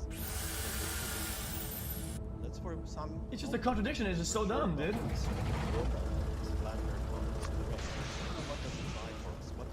What does it predict for us? So my question for you guys is something from your field, your model, predict something which the then damn. If you don't believe anything that I've said, you'll see that the puzzle piece doesn't fit. I don't blame people for being skeptical about a lot of different things. I applaud that instinct in you. But you have to go beyond just not believing in something. Ask hard questions. Ask what qualifies a YouTuber, a book author, anywhere else you're getting this information. What qualifies them to make wide-ranging comments about shaping the world? Look, anybody who can overturn Einstein or some major theory is going to be eventually written in the halls of science for the rest of their lives. But they have to come up with the goods. They have to show good science-based evidence that what they say is true, and they have to withstand the test of time and peer review and the rigors of scientific method. Thank you. Ollie, it was nice to meet you. She is fucking mauling, dude. Very nice to meet you. I can't believe that we watched the whole thing. I can't believe it. We watched the whole thing. 34 minutes. I'm sorry, chat. Thank you guys for watching. Dude, I got lost. Dude. I was in it. I got that was funny though.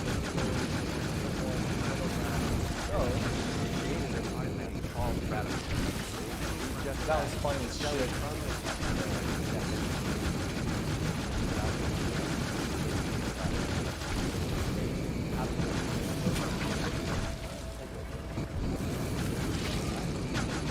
Oh no, please.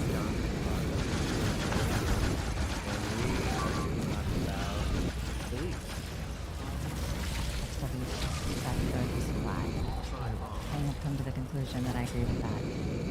This episode is amazing.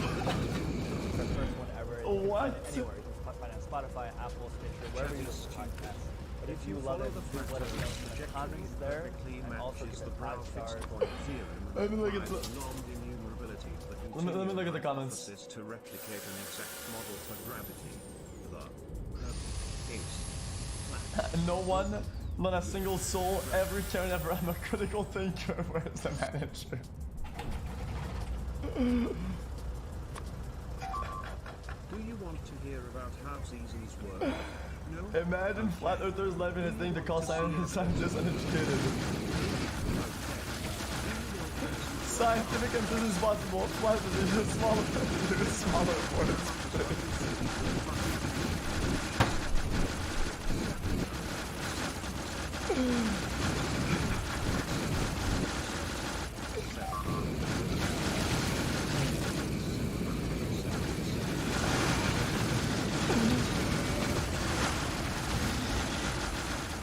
Show me how I'm rotating.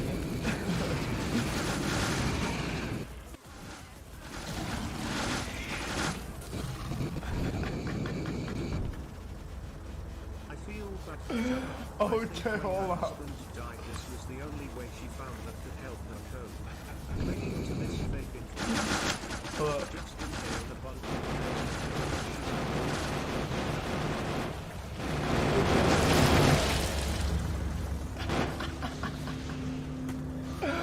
What's evidence we see too far?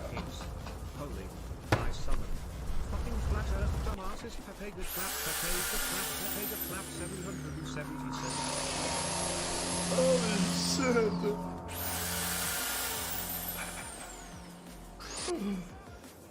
Oh my god, dude.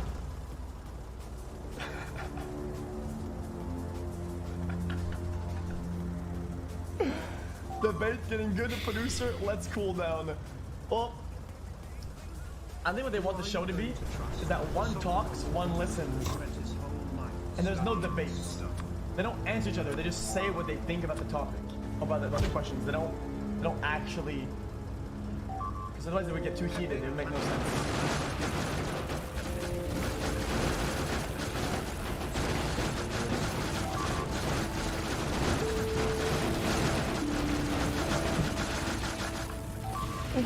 Oh, definitely.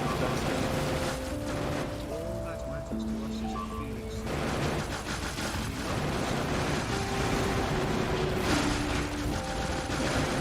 So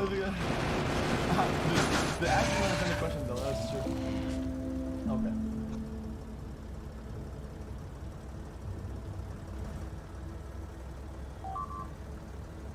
Oh my god. Chat.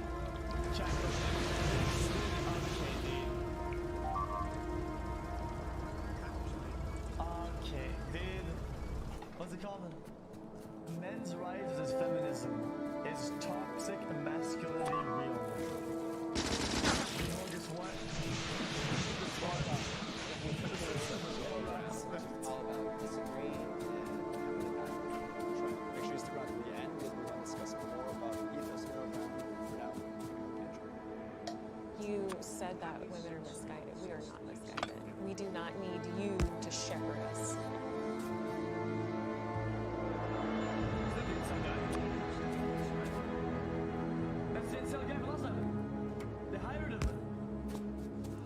Hello.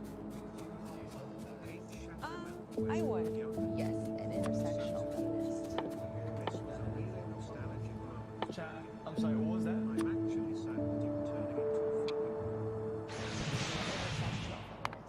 Guys, what is an intersexual feminist? I don't know what that is. Marxism? To me, feminism is fairness. I think that it's unfortunately misguided. Feminism is a flawed movement. When you hear the phrase men's rights, what comes to mind? Aggression. Advocating for the human rights of man as a class. I start laughing. Aggression.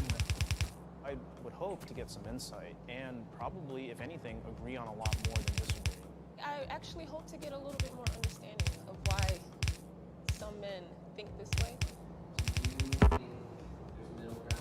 No. We'll see. Oh, okay, fair enough.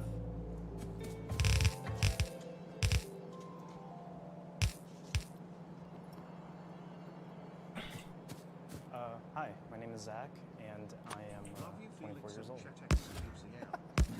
This is Chris. I'm a PhD student at the University of Southern California, and I'm also a Title IX specialist who challenges discrimination against men on college campuses. Hi, I'm Derek. As my Brandio, I'm a YouTuber, and I'm also known as an incel, which is an involuntary celibate. Hi, my name is Alicia. I am a writer, poet, and teaching artist. I currently work in the pet health industry. I'm 24. I'm a graduate student with a degree in health sciences, and I'm excited to be here today. Sorry, that's just the what? Sorry. I'm a graduate student with a degree in health sciences, and I'm excited to be here today. In health sciences? Here it comes, Chad. Here it comes.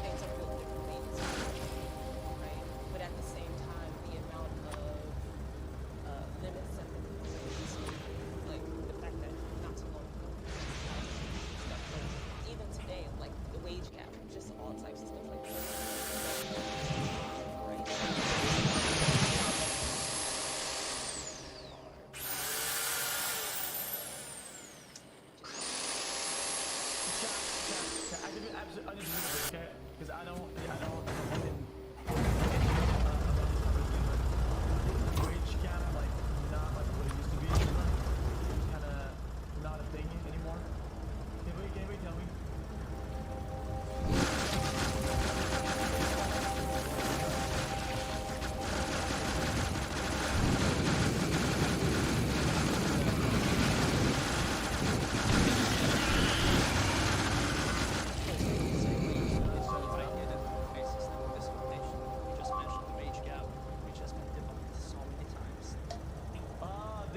I've studied evolutionary biology quite a bit, and men and women are very different from just the physical structure, the neurological department as well as the chemical balance. And also, I don't believe that men and women are equal under the law either, or they should be.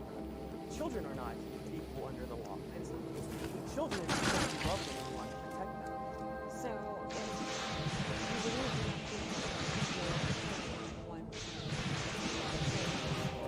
you believe So that's what I'm. As far as not being equal, I don't think that necessarily means inferior or superior when it comes to certain things like roles like childbearing. A woman is going to be far more productive and a lot more nurturing than say a man, and when it comes to doing a lot more of the heavy lifting and the work, a man is probably going to be more suited for that role. And I don't think that makes them any better or worse. We are just built, created, and born different.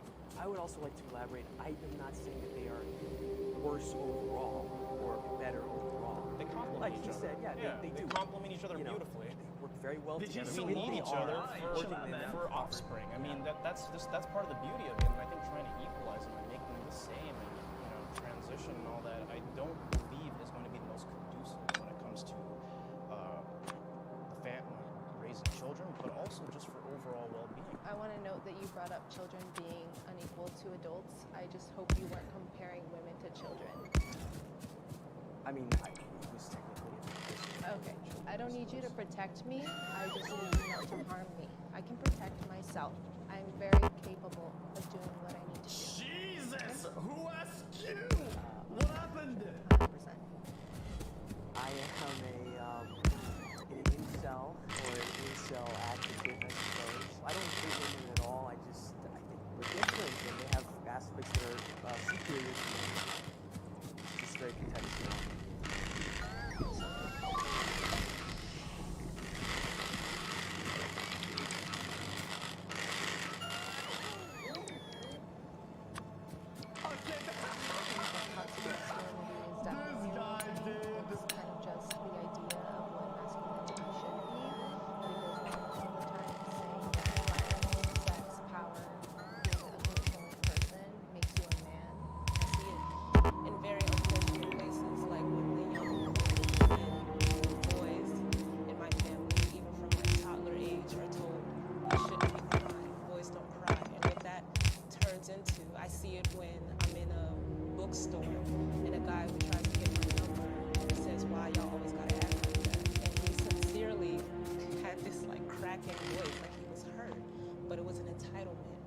That's toxic masculinity. It's saying like you don't realize how your behavior is harmful. I'm confused. What just happened? What is toxic masculinity? He sounds like a dumb fucking bitch.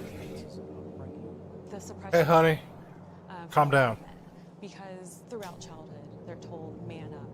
So because of that, there's a lot of repression. Repression then is usually channeled into anger for some people because they don't not always know how to express. That's part of it. Yes. Not something that's. No.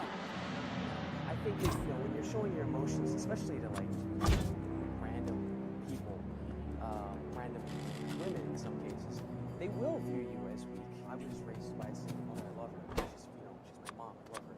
But I could have used ability to act like a man. I think back there were some cases where I was too emotional and that negatively affected how I, what happened to me.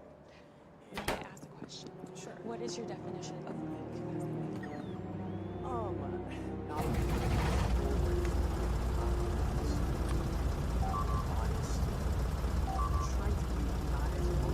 God, those bitches are aggravating. I know it sometimes cuts hurt a lot, but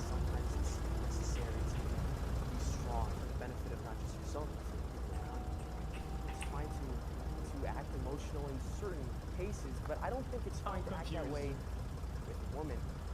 Maybe you have a really good friend and he sees you cry, like he's your best friend, and you're crying about something really personal. I think that's fine. I feel like you're conflating two different situations because you started off with saying a random person or even women. So it feels like, okay, this is a woman that you don't have a bond or any type of relationship with. And then you mentioned, or in front of your best friend, that's okay to cry. Well, that woman, that, so, and again, because you don't see us as equal, as you said before. I don't think showing emotions is a sign of weakness. I actually think it's a sign of strength. Men do live shorter lives, and it's because of a repression of emotions, and that's due to Because we have to deal with bitches like you. It has been shown that a person's well-being, their lifespan is shortened when they are not able to express their emotions. In addition, when they don't have physical touch or when they don't have a partner to keep them company. We're human beings here. We need to talk to each other. I'm sorry, chat, after I didn't understand her argument. What the fuck? So, I don't think showing emotions is a sign of weakness. I actually think it's a sign of strength. Men do live shorter lives, and that's because of a repression of emotions, and that's due to many things that patriarchy has instilled. It has been shown that a person's well-being, their lifespan is shortened when they are not able to express their emotions. In addition, when they don't have physical touch or when they don't have a partner to keep them company. We're human beings here. We need to talk to each other. Physical touch. And if you think that our health isn't affected when you're not able to express that you are sad or upset, you're wrong. I think that men's rights activists are only men's rights activists as But when we do express when we're sad or upset, we're considered toxic. I don't think they focus on actual men's rights issues, and rather it's just an attack on women and feminism.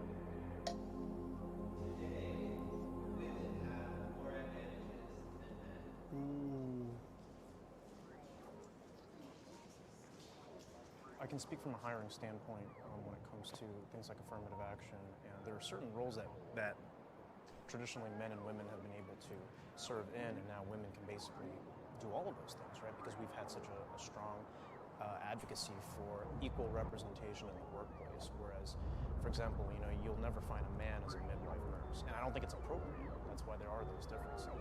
Women in the most important parts of society have an advantage. There's a lot of positions that men simply aren't getting hired at anymore because of the fact that they're a man. And it's not just in the workforce. It's also, I would say, it's a lot easier for a woman to find a relationship. The right guy is so hard anyway, but sometimes for a lot of guys, finding a girl at all is hard. If I have to consider what I'm doing. Hey guys, it's hard that he says it. He's so far gone to incelsism, dude. Before stepping up to the house, because I don't want to draw some attention. I don't know how many other men have to consider, is this outfit going to be deemed safe? Any situation like Yeah, that is something you have to deal with.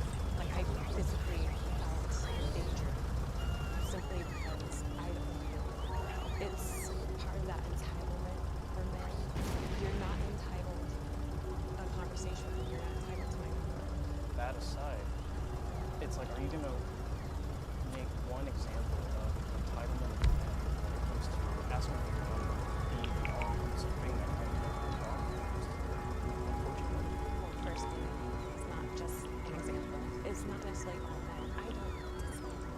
I love sports. I play video games. I have bros. I hang out with dudes. We just want men to realize that if you have Did you just compare men to gamers? Did it? I don't need you to protect me, okay, lady? I can protect myself. that are Yeah, lady. I just need you not to hurt me. as an ally, please say something to your friends. Do you think repressing that is really the solution? If it's in a healthy male space. I don't think that's healthy. I think it's No, I'm toxic not. in itself. I mean, if you're making jokes and you're doing all of that. Jokes that are harmful jokes are not healthy because they just lead to people normalizing things. People always say, oh, it's just a joke. But when someone else hears it, they don't realize how that resonates and again, how that turns into violence. Like, this is not an isolated situation. I'm only thinking of Oh three my off the top of my head, god. 'cause if I think of too many, I'm gonna spiral. She's gonna get triggered. Men shouldn't talk about these things. No, I think men What should a have woke a healthy cunt. dialogue. I don't think men have to be toxic in order to have a conversation. Ugh. There are plenty of men that are able to have conversations. This is the about world healthy, today. productive things, just like women are. Well, it's not obviously something that I have personal experience with, but only 1% of all people on the death row are women in this country. So when women and men commit identical crimes, women are much more likely to, for example, escape the death penalty. And that's just plain sex-based discrimination. That I agree on. That's true. Look, thinking about basic needs, like around the globe, the women who don't even have like proper like sanitary like products. Okay. And Just small things like a tax on a box of tampons. Do you think I choose to do that? Guys, can I be honest? I hope I've used the word correctly. I feel that this is like a strong argument. Like we're talking in society and its current applications of it, and then she like, yeah, but around the globe, and these women over there are doing this, and this is happening. It's like, okay, well, that wasn't the topic. Trust me. So why should I have to pay taxes when this is a medical necessity? We're just like dismissed a lot of our symptoms, a lot of things we report, especially women of color, women across the board, are just treated a lot less equally. I'd say that I'm an advocate for what I believe the role that men play in society. I believe that their views should be expressed openly, that they should be given a platform to do so, and I believed in men unapologetically and unashamedly being men as we were created. Okay. I think in my heart that there are things that men are entitled to. I am all about human rights, and I do consider the rights of every human, but every time I hear of a men's rights activist, I hear anger and I hear very illogical reasoning, and it just boils my blood because it's a setback for all of us.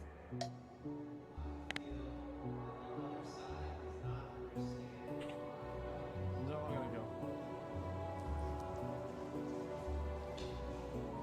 I think a lot of times when a movement is created, the other side thinks that they're being attacked or think that it's some like attempt at erasure. That's not what feminism is about at all. What do you need a whole men's rights activism movement for? I'm sincerely confused.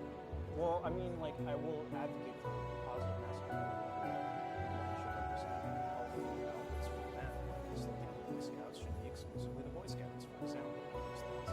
I would like to think that we can get some common ground because when it comes to the clear biases that are in the court system, especially in the marriage and family court system, right? And right there is what I would advocate for when it comes to men's rights. The things that stand valid, like that I'm hearing from y'all, That's that are facts, I valid think. come from a place of like, I'm treated like unfairly by the system versus a lot of the things women are saying. It's also America and the system as well, but a lot of it's like harm for men. How and where? How and where what? Where's this harm for men coming from? Okay, it started when I was young. I'm not going to talk too long. I was 16, got a bottle thrown at me because I told a boy no. It started Probably because 'cause you're a bitch. He touched me. I said no. He kept touching me. It got to the point he got violent. It gets to the point that the only reason why a man decided to stop touching me in the bookstore I talked about earlier is because he realized my husband was not too far away. He said, sorry, bro. Never said sorry to me. That's why. And that's off the top of my head. This is why I get upset, because I'm like, I'm here to talk about like how you feel, but when you just dismiss the fact that women actually have experiences, that's when it seems like it's about more than your rights. It seems like it's about your ego. And that's where I get pissed off, because how dare you tell another human being that their experiences, what they're telling you right in front of your face, is not valid. I didn't say they were. Ma'am, you are wrong. I'm trying to understand. How and why? And you calm the fuck down. Many times. It happened yesterday. It happened the day before. Okay, I think some of the things that you guys are touching on, such as the court system and gender roles, are a subject of patriarchy, and that's part of what women are trying to dismantle, is those traditional gender roles. Are there any feminist organizations that... Isn't a good example of what the guy meant is like, let's say you get a ticket or whatever, right? Like sometimes it could happen that, you know, oh no, you know, don't give me a ticket. Oh, okay, you get a warning, right? But if your guy's like, oh no, Mr. Sir, please, shut the fuck up, dude. Here's double, man. You know, like, you know, this. For example, to challenge bias against men and fathers in Yes, the family system. absolutely. Can you please give me like a list of feminist advocacy organizations advocacy to address those issues because there are actually none. Okay, I know that you came with your little research or whatever. I didn't come with a list of like feminist organizations, but I know actively that there are women's organizations that are trying to Just one name, just one Again, I didn't organization. come with a list. There are no such organizations. List of feminist advocacy organizations Look. that have engaged in any meaningful advocacy to address those issues because there are actually none. Okay, I know that you came with your little research or whatever. I didn't come with a list of like feminist organizations, but I know actively that there are women's organizations that are trying to dismantle those inequalities. Just one name, just one Again, I organization. didn't come with a list, my dude. There are no such organizations.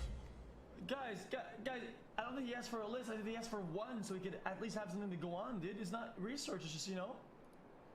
In what ways are men's rights at risk? I think there has been significant progress over the last decade or so, especially in the legal field, but I think there are still significant disparities that need to be addressed, such as poor health conditions, bias against men in the criminal justice system, bias against men in family courts, and bias against men in the educational system, especially in colleges. Men and women should be allies. Yeah, of course, dude. Everybody should be Men, allies. unfortunately, many of them don't want to even have this open dialogue that we're sharing right now. We need men to help be allies, to help speak to other men.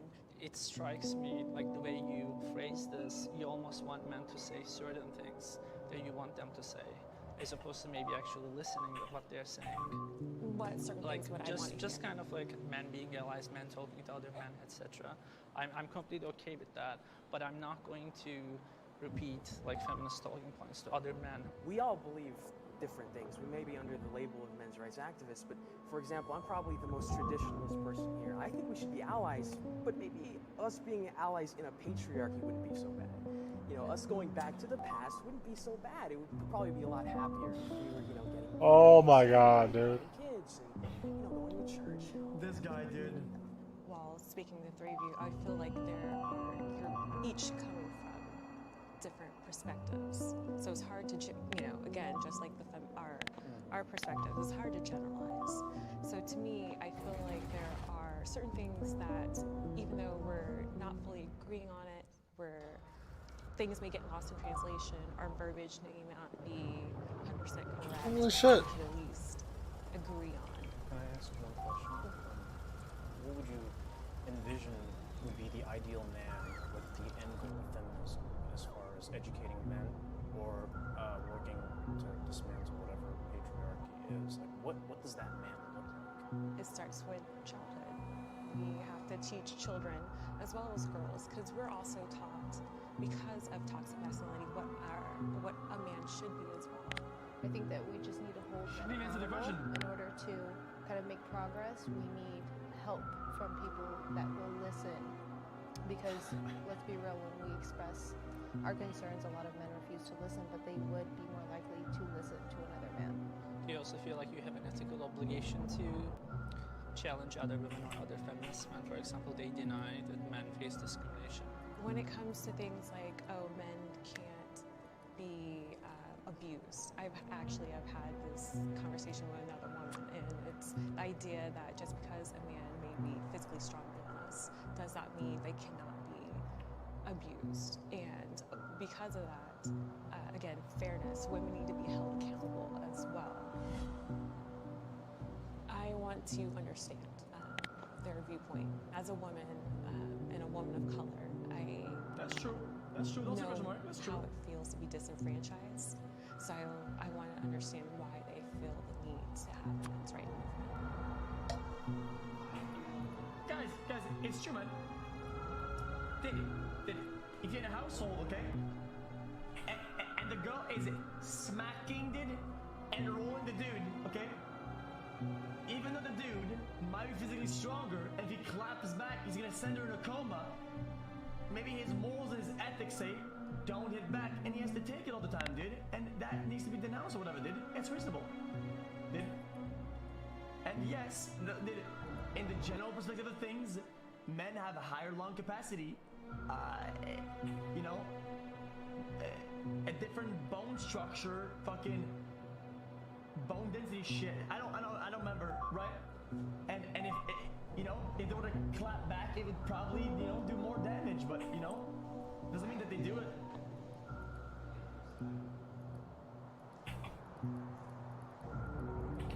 I don't think there's ever a time in my life where a person says they're hurting and I don't at least try to listen or understand.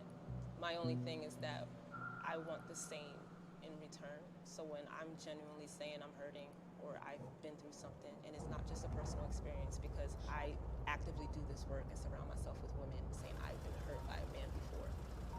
I get that you have stories, but I mean, that's actually my question. I haven't heard y'all stories. Like, I've sat up here and said I have 3 on the top of my head. I have about 30. Yeah, you can't wait to tell them either. You think about them every day. I don't think that I'll ever invalidate a woman's feelings when she says, hey, I've been abused or whatnot. I don't think any of us here are rightfully saying that. But I think what's dangerous is when emotional testimony that may not always be what it is gets, you know, creates bias, right? Okay, I feel empathy for women being lost. This guy, look. Whoa.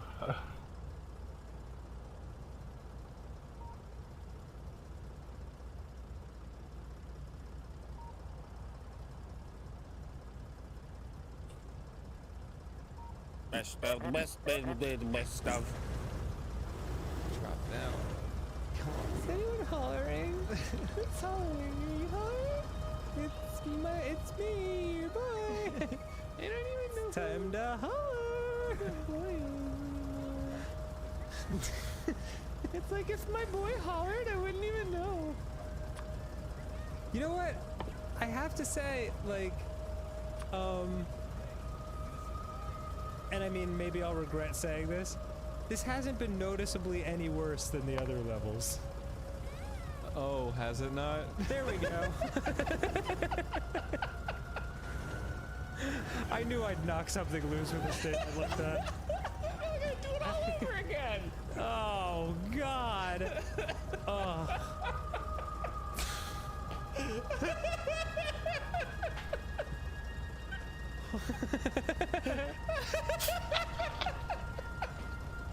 What could have been more perfect than you launching yourself deep into an abyss?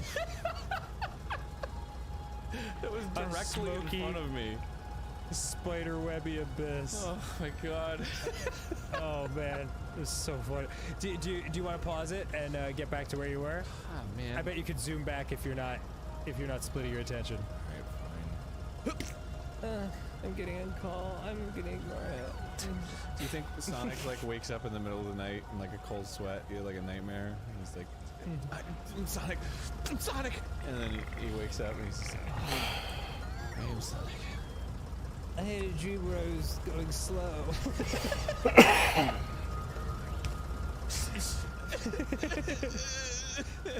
So stupid.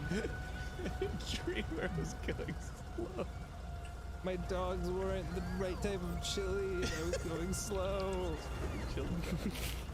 What a deep character. Man. That's, you know, it was there are very little details, but there are details nonetheless, both in the case of Sonic and in the case of Mario, where the cartoon show that had like no connection to the actual story of these games affected how Nintendo actually goes about doing those characters.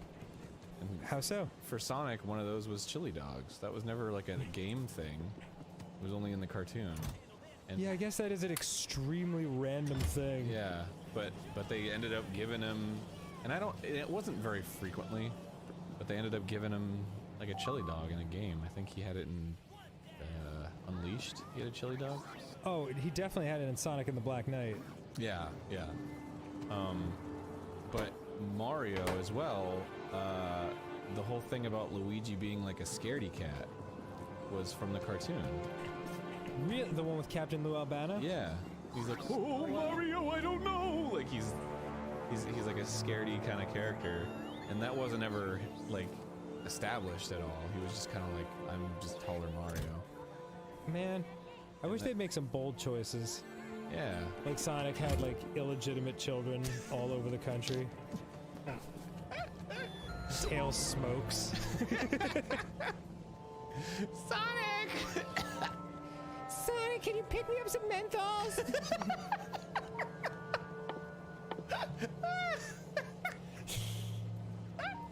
Actually, hit me with the American spirits. I want to get fucked up. And he's like, he's always pressuring like Sonic and Knuckles, like, it's like, I mean, you should really try it. It's awesome. They're like, no, Tails, Jesus, what's wrong with you? He smokes like Camel Reds, like the most hardcore cigarette. Come on, try it. All right, fine, Tails. Jeez. He tries it. He's like, ooh, that's strong. And he's like, pussy. Yeah, Knuckles is like really into feet.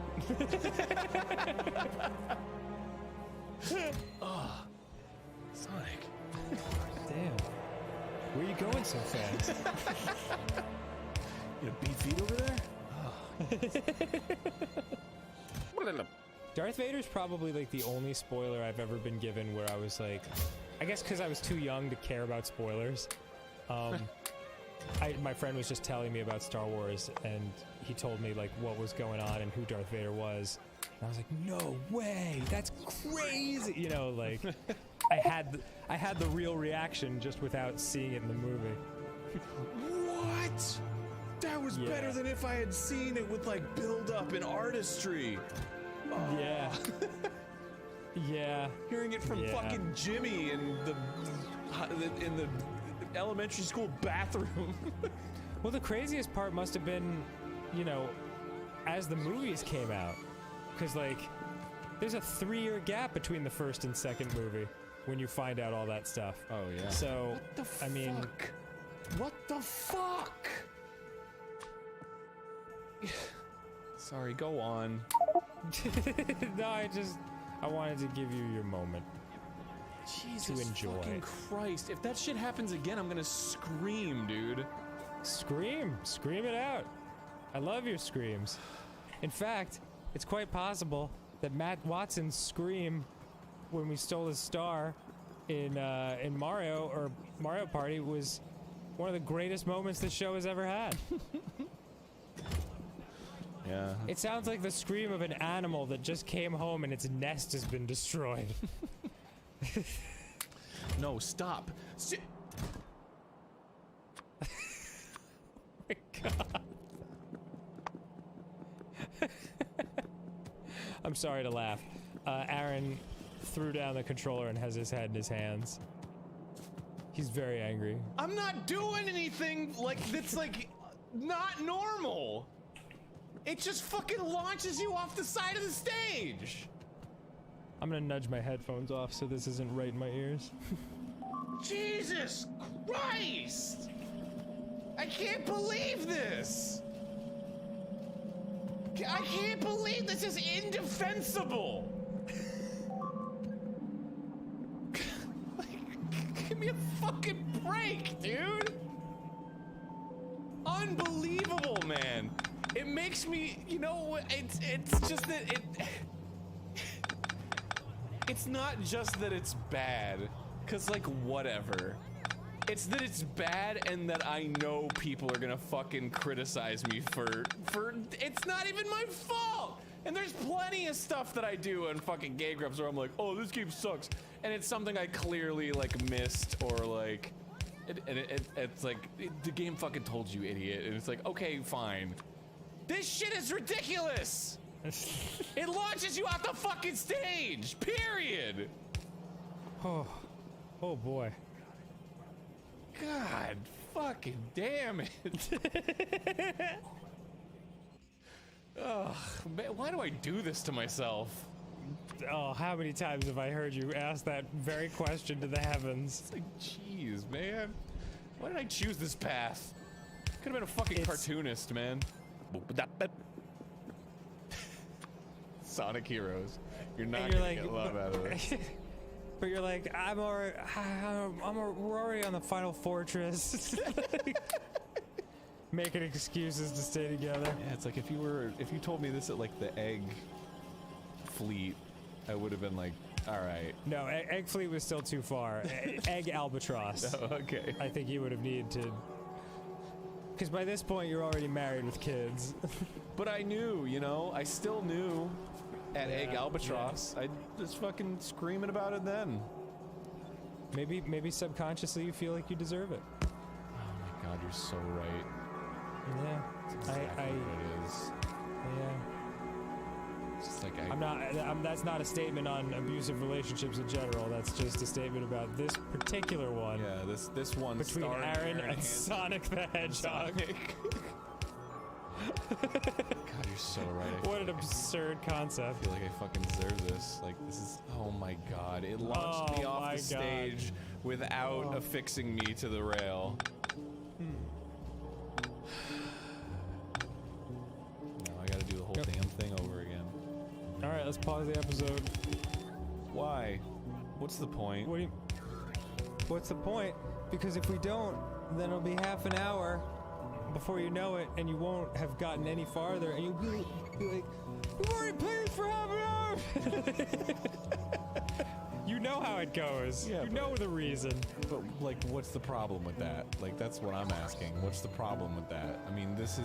it's basically subjecting the our same audience. shit over and over again anyway. So what the fuck is the problem, man? I'm just gonna fucking fall off the stage and go, what the fuck, and scream, and then everyone's gonna go, haha, and then somebody's gonna be like, it's not really that bad in the comments. And then that's just gonna loop over and over again for the next fucking 12 minutes. That's all it's gonna be. Why do people watch Game Grumps? Why do people watch me do this? It doesn't make sense. Stop it! Stop watching! Unsubscribe! Everybody deserves better than this. Me, you, the audience, we all deserve better. Oh my god.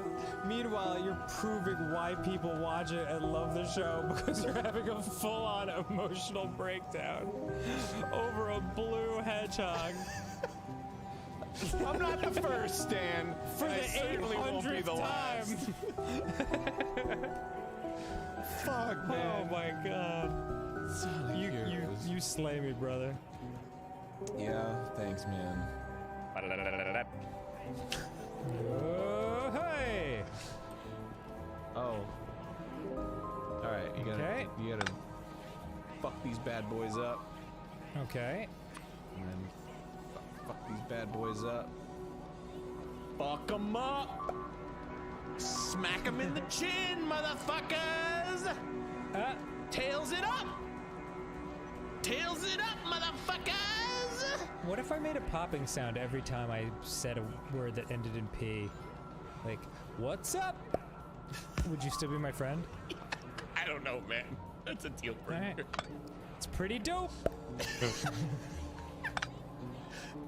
fucking great, dude. It is great. And I'm glad our friendship would remain.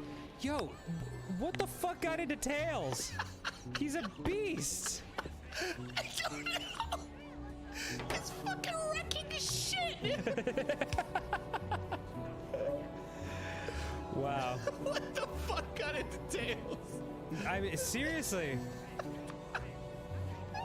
Like, No, don't die. Please don't die. Please, God in heaven. Okay. All he's done this whole game is fly gently up a few feet, and now suddenly he's got a wild hair up his ass, and he's murdering Eggman. It's got a wild hair up his I can't take this anymore. No, I missed my opportunity. It's all right. You have the secret of Tails on your side now. Yeah, man. Fucking for real, dog. It is for real, dog. Take this, take this, take this, take this, take this, take this, take this.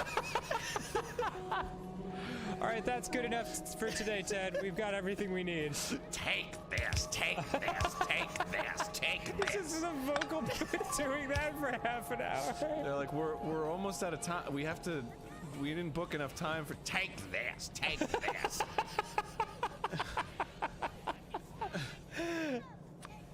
Yeah, you smell victory. Oh my god, I I guess that's what that is. What's that stinky sulfur get rings. Take this. Take this.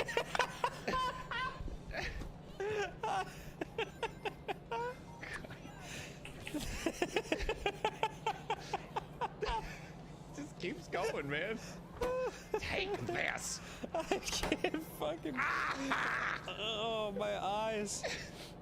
My eyes are watering with the laughter of the sadness. Beating this motherfucker. This fucking dude's dead, dude. I'm so ahead of him right now. I'm beating this motherfucker until he's dead. Dude, fuck it, man. Take this. Take this. Take this. Take this. Just stop. Just stop it. It's like, get a hold of yourself. Sir, this is a Wendy's.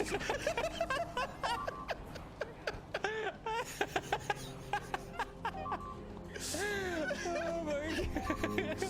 Take this. Why don't you take this? Oh my God.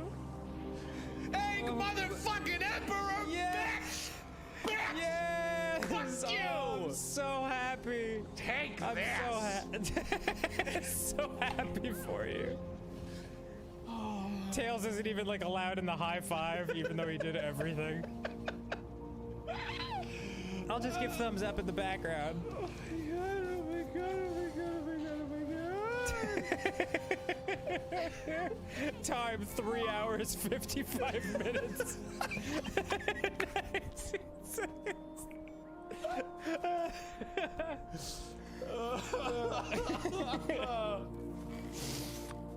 Oh my God, it's so funny. Oh shit. No! Oh no! No! Oh no! Oh no! Oh no! Oh no! No, I can make it! Oh no! Oh no! Oh no! Oh no! Oh no! Oh no! Oh no! Oh no! Oh God, it all looks so dreadfully painful. Okay. Whoa, dude! Oh wait, let me get you. I can make it. Oh, let me get you. I can make it. Let me get you. Okay. All right, I got you. Let go. Okay, I'm let go. Shit.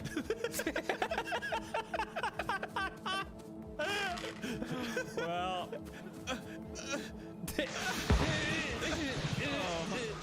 I'm glad the last thing I got to see was your sweet kisses. Ah!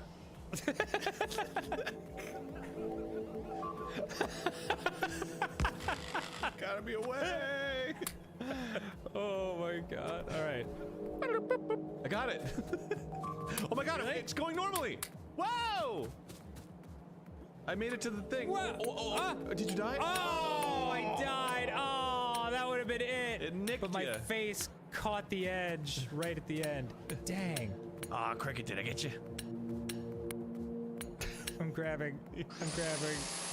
Okay. Got you. Hang on. Thank you. Uh-oh. Oh, no, wait. Okay. Yeah, okay. All right. Hold on, I've got you. Hang on. Shit. Oh, hold on, hang on, I've got you. Oh no. Yeah, Oh, you got my ears. Let go. Okay, I let go. Kick. Oh, yes. Okay. Okay.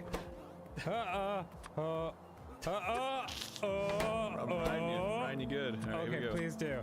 Yeah. Okay, here we go. Oh, God, I love you so much. I love you. I love you. It means so.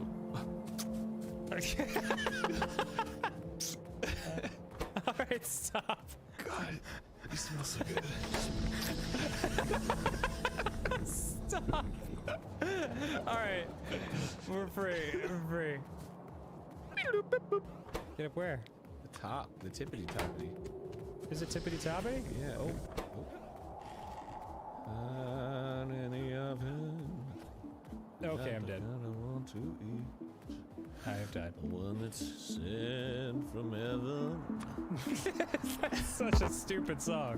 No, it's not. It's awesome. Fuck you. Okay. Whoa. Well. What are you, the Pink Ranger?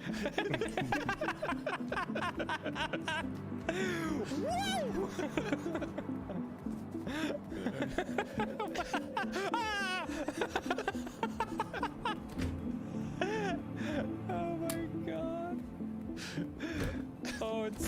funny. What are you, the Pink Ranger? So he's doing backflips and shit. My fingies.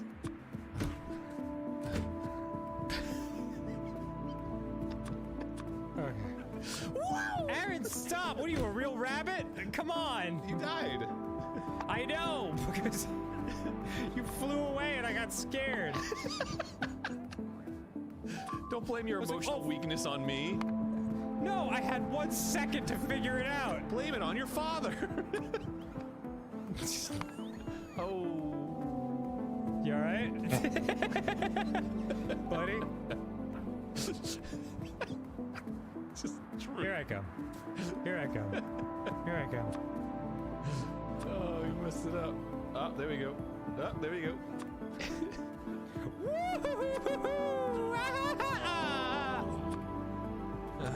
Alright. Okay. This time, eat. Oh, Jesus. Oh, Jesus. Oh, Jesus. Take the wheel. Did you notice it? I'm sure we've noticed this before, but did you notice how it switches who's in front? Yes. Each time? Yeah. Okay. Just now I'll wait for you courteously. Waiting chance. Yeah. Oh, care. It's okay. I just got stabbed in the butt. That's all. Big deal. Okay, let's grab onto each other. Let's grab onto each other. Yeah? Okay. Yeah. Alright. Okay. You got me? I got you. I don't know if this is gonna work. Oh! That's, Hold on. Hold on. Hold on. I think we just need a better grip on each other. No, hold on. Grab onto me again. I wasn't grabbing onto the ice. I should have been doing that. This is not gonna work. This is not the situation. Yeah, alright. Alright, grab onto me. Okay. Yeah, and then we'll do this. And then you Uh-huh. flip. And then you let go and flip, I guess. Oh my god. Alright, you have to grab onto my This legs. is our Circus de Olay. Okay, great. This is great. Hold on, ready? Boom! Oh, shit, ready. Boom! Boom, boom, boom! Let go of me! I don't want to! Oh, there you go. Okay, now I can do it on my own. Boom, boom, boom, do do do in my room, do do do every do do, do do do do do do. I'm sorry, what? Yeah, you know that song? Boom, boom, boom, do do do do do room, do do do do do it, do do do do do do it. You're doing great, man.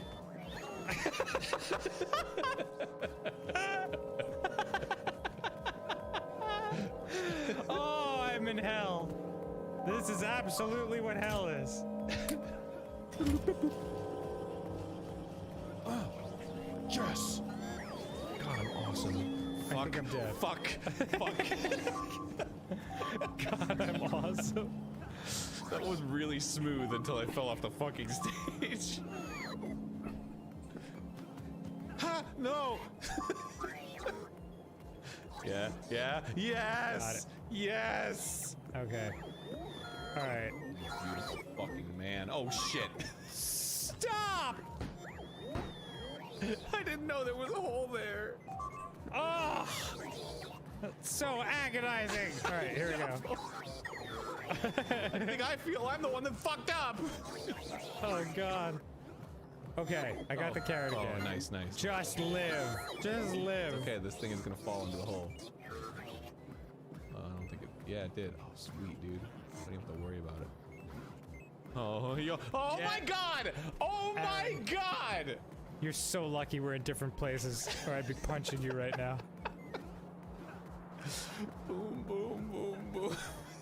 Oh my god. Alright, we fucked it up. Damn it. What are you, the Pink Ranger? It still kills me. Night, go. We're in another room, or else Dan would kick my ass. Right here in my room. Okay. Yes. We both got the carrot. Very cool. Very cool. Very cool. Maybe. Definitely need like spoonage. Here, yeah. Yeah. Oh, yeah. Oh, well, that's too far down. Yes, there it is. Okay. That's it. That's the one. Yes, now hold on. Oh, perfect. Whoa. Whoa. Let go! What are you holding on to it for? Because I don't know. We needed it to go over the spikes. You can't make it past that part. Yeah, we were screwed either way. Good point. Okay, but we got this now. Yeah. Okay. Oh, perfect. Let go of me? I did. Oh. So, rotate. Oh, shit. Oh, shit. Oh, I've got you. Oh, shit. Oh, fuck. Oh, God. Oh, God. Oh, shit.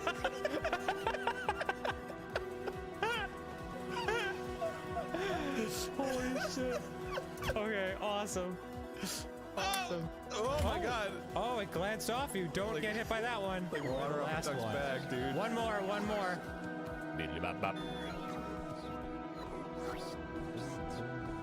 Sorry, the fucking sawed-off shotgun or whatever. I'm just laying here in the snow. Oh yeah. Nice and relaxing. Oh, it's just pretty cool. I'm doing the... Getting super cool, though. Look at me, I'm doing the backstroke. Rifle. Like, it's something good. What is like the Oh, that looks like something interesting. It shoots out like the. These are like Boy, they give you a lot of guns. Yeah, they sure do. All right. I'm gonna get oh. Whoops. Wow. I don't know how that happened. Flying It was a very snakes at fragile level.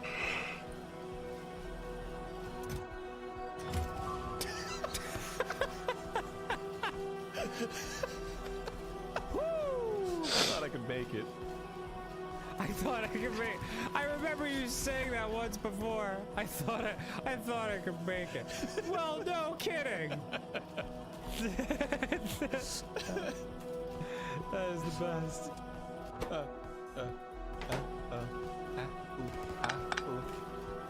Beat it. Man.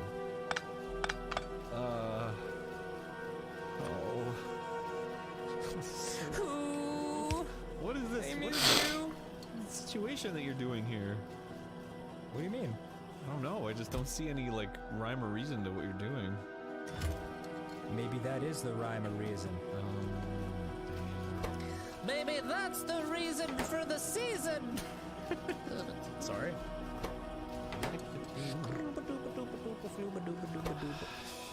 Oh my god, I could have a Connect 5.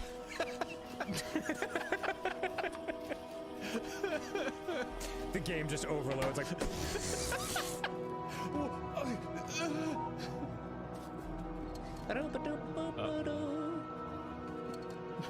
too much happening. That cross is very like. Oh. Yeah, it's like I'm hunting vampires, I guess.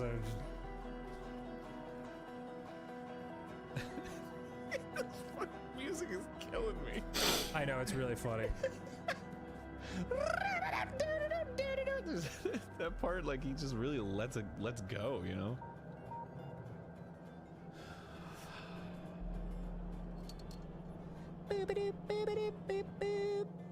What is this? What is this? What is this move? I don't understand what this move is.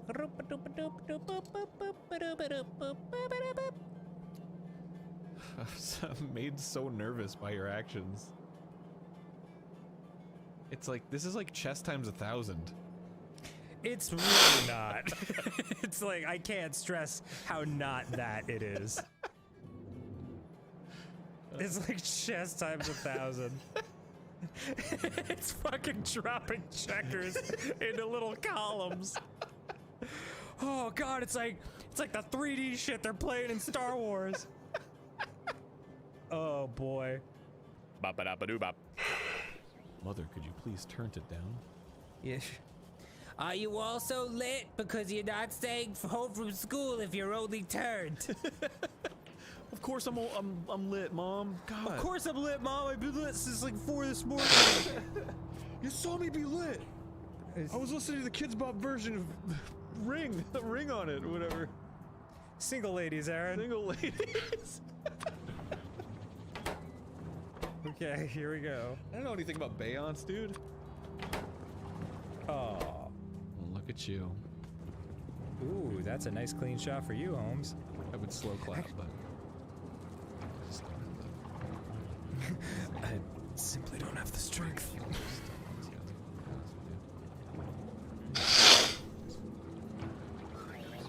Nice. Nicely done. Nice. Wow, that's. No, you can't get to it. You can't. Oh, you got to it. What about this one? I don't know. Yeah, you can probably get to that one. Clean. Nice.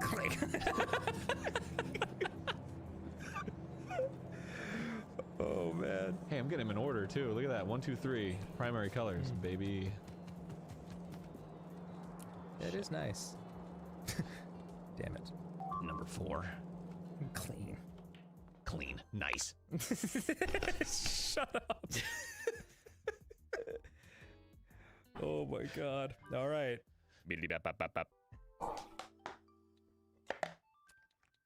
Your shit is gummed up, bro. It is a little gummy. It is bouncing here and there and occasionally everywhere. Better watch out. Well, this next move is gonna be a problem for you. Mm-hmm. Yes, it is. Yes, it is. You better not shout. You better not shout. You better not shout, cause if you fucking shout, Santa's gonna just kill you. Tonight. Oh, I lose. I straight up lose.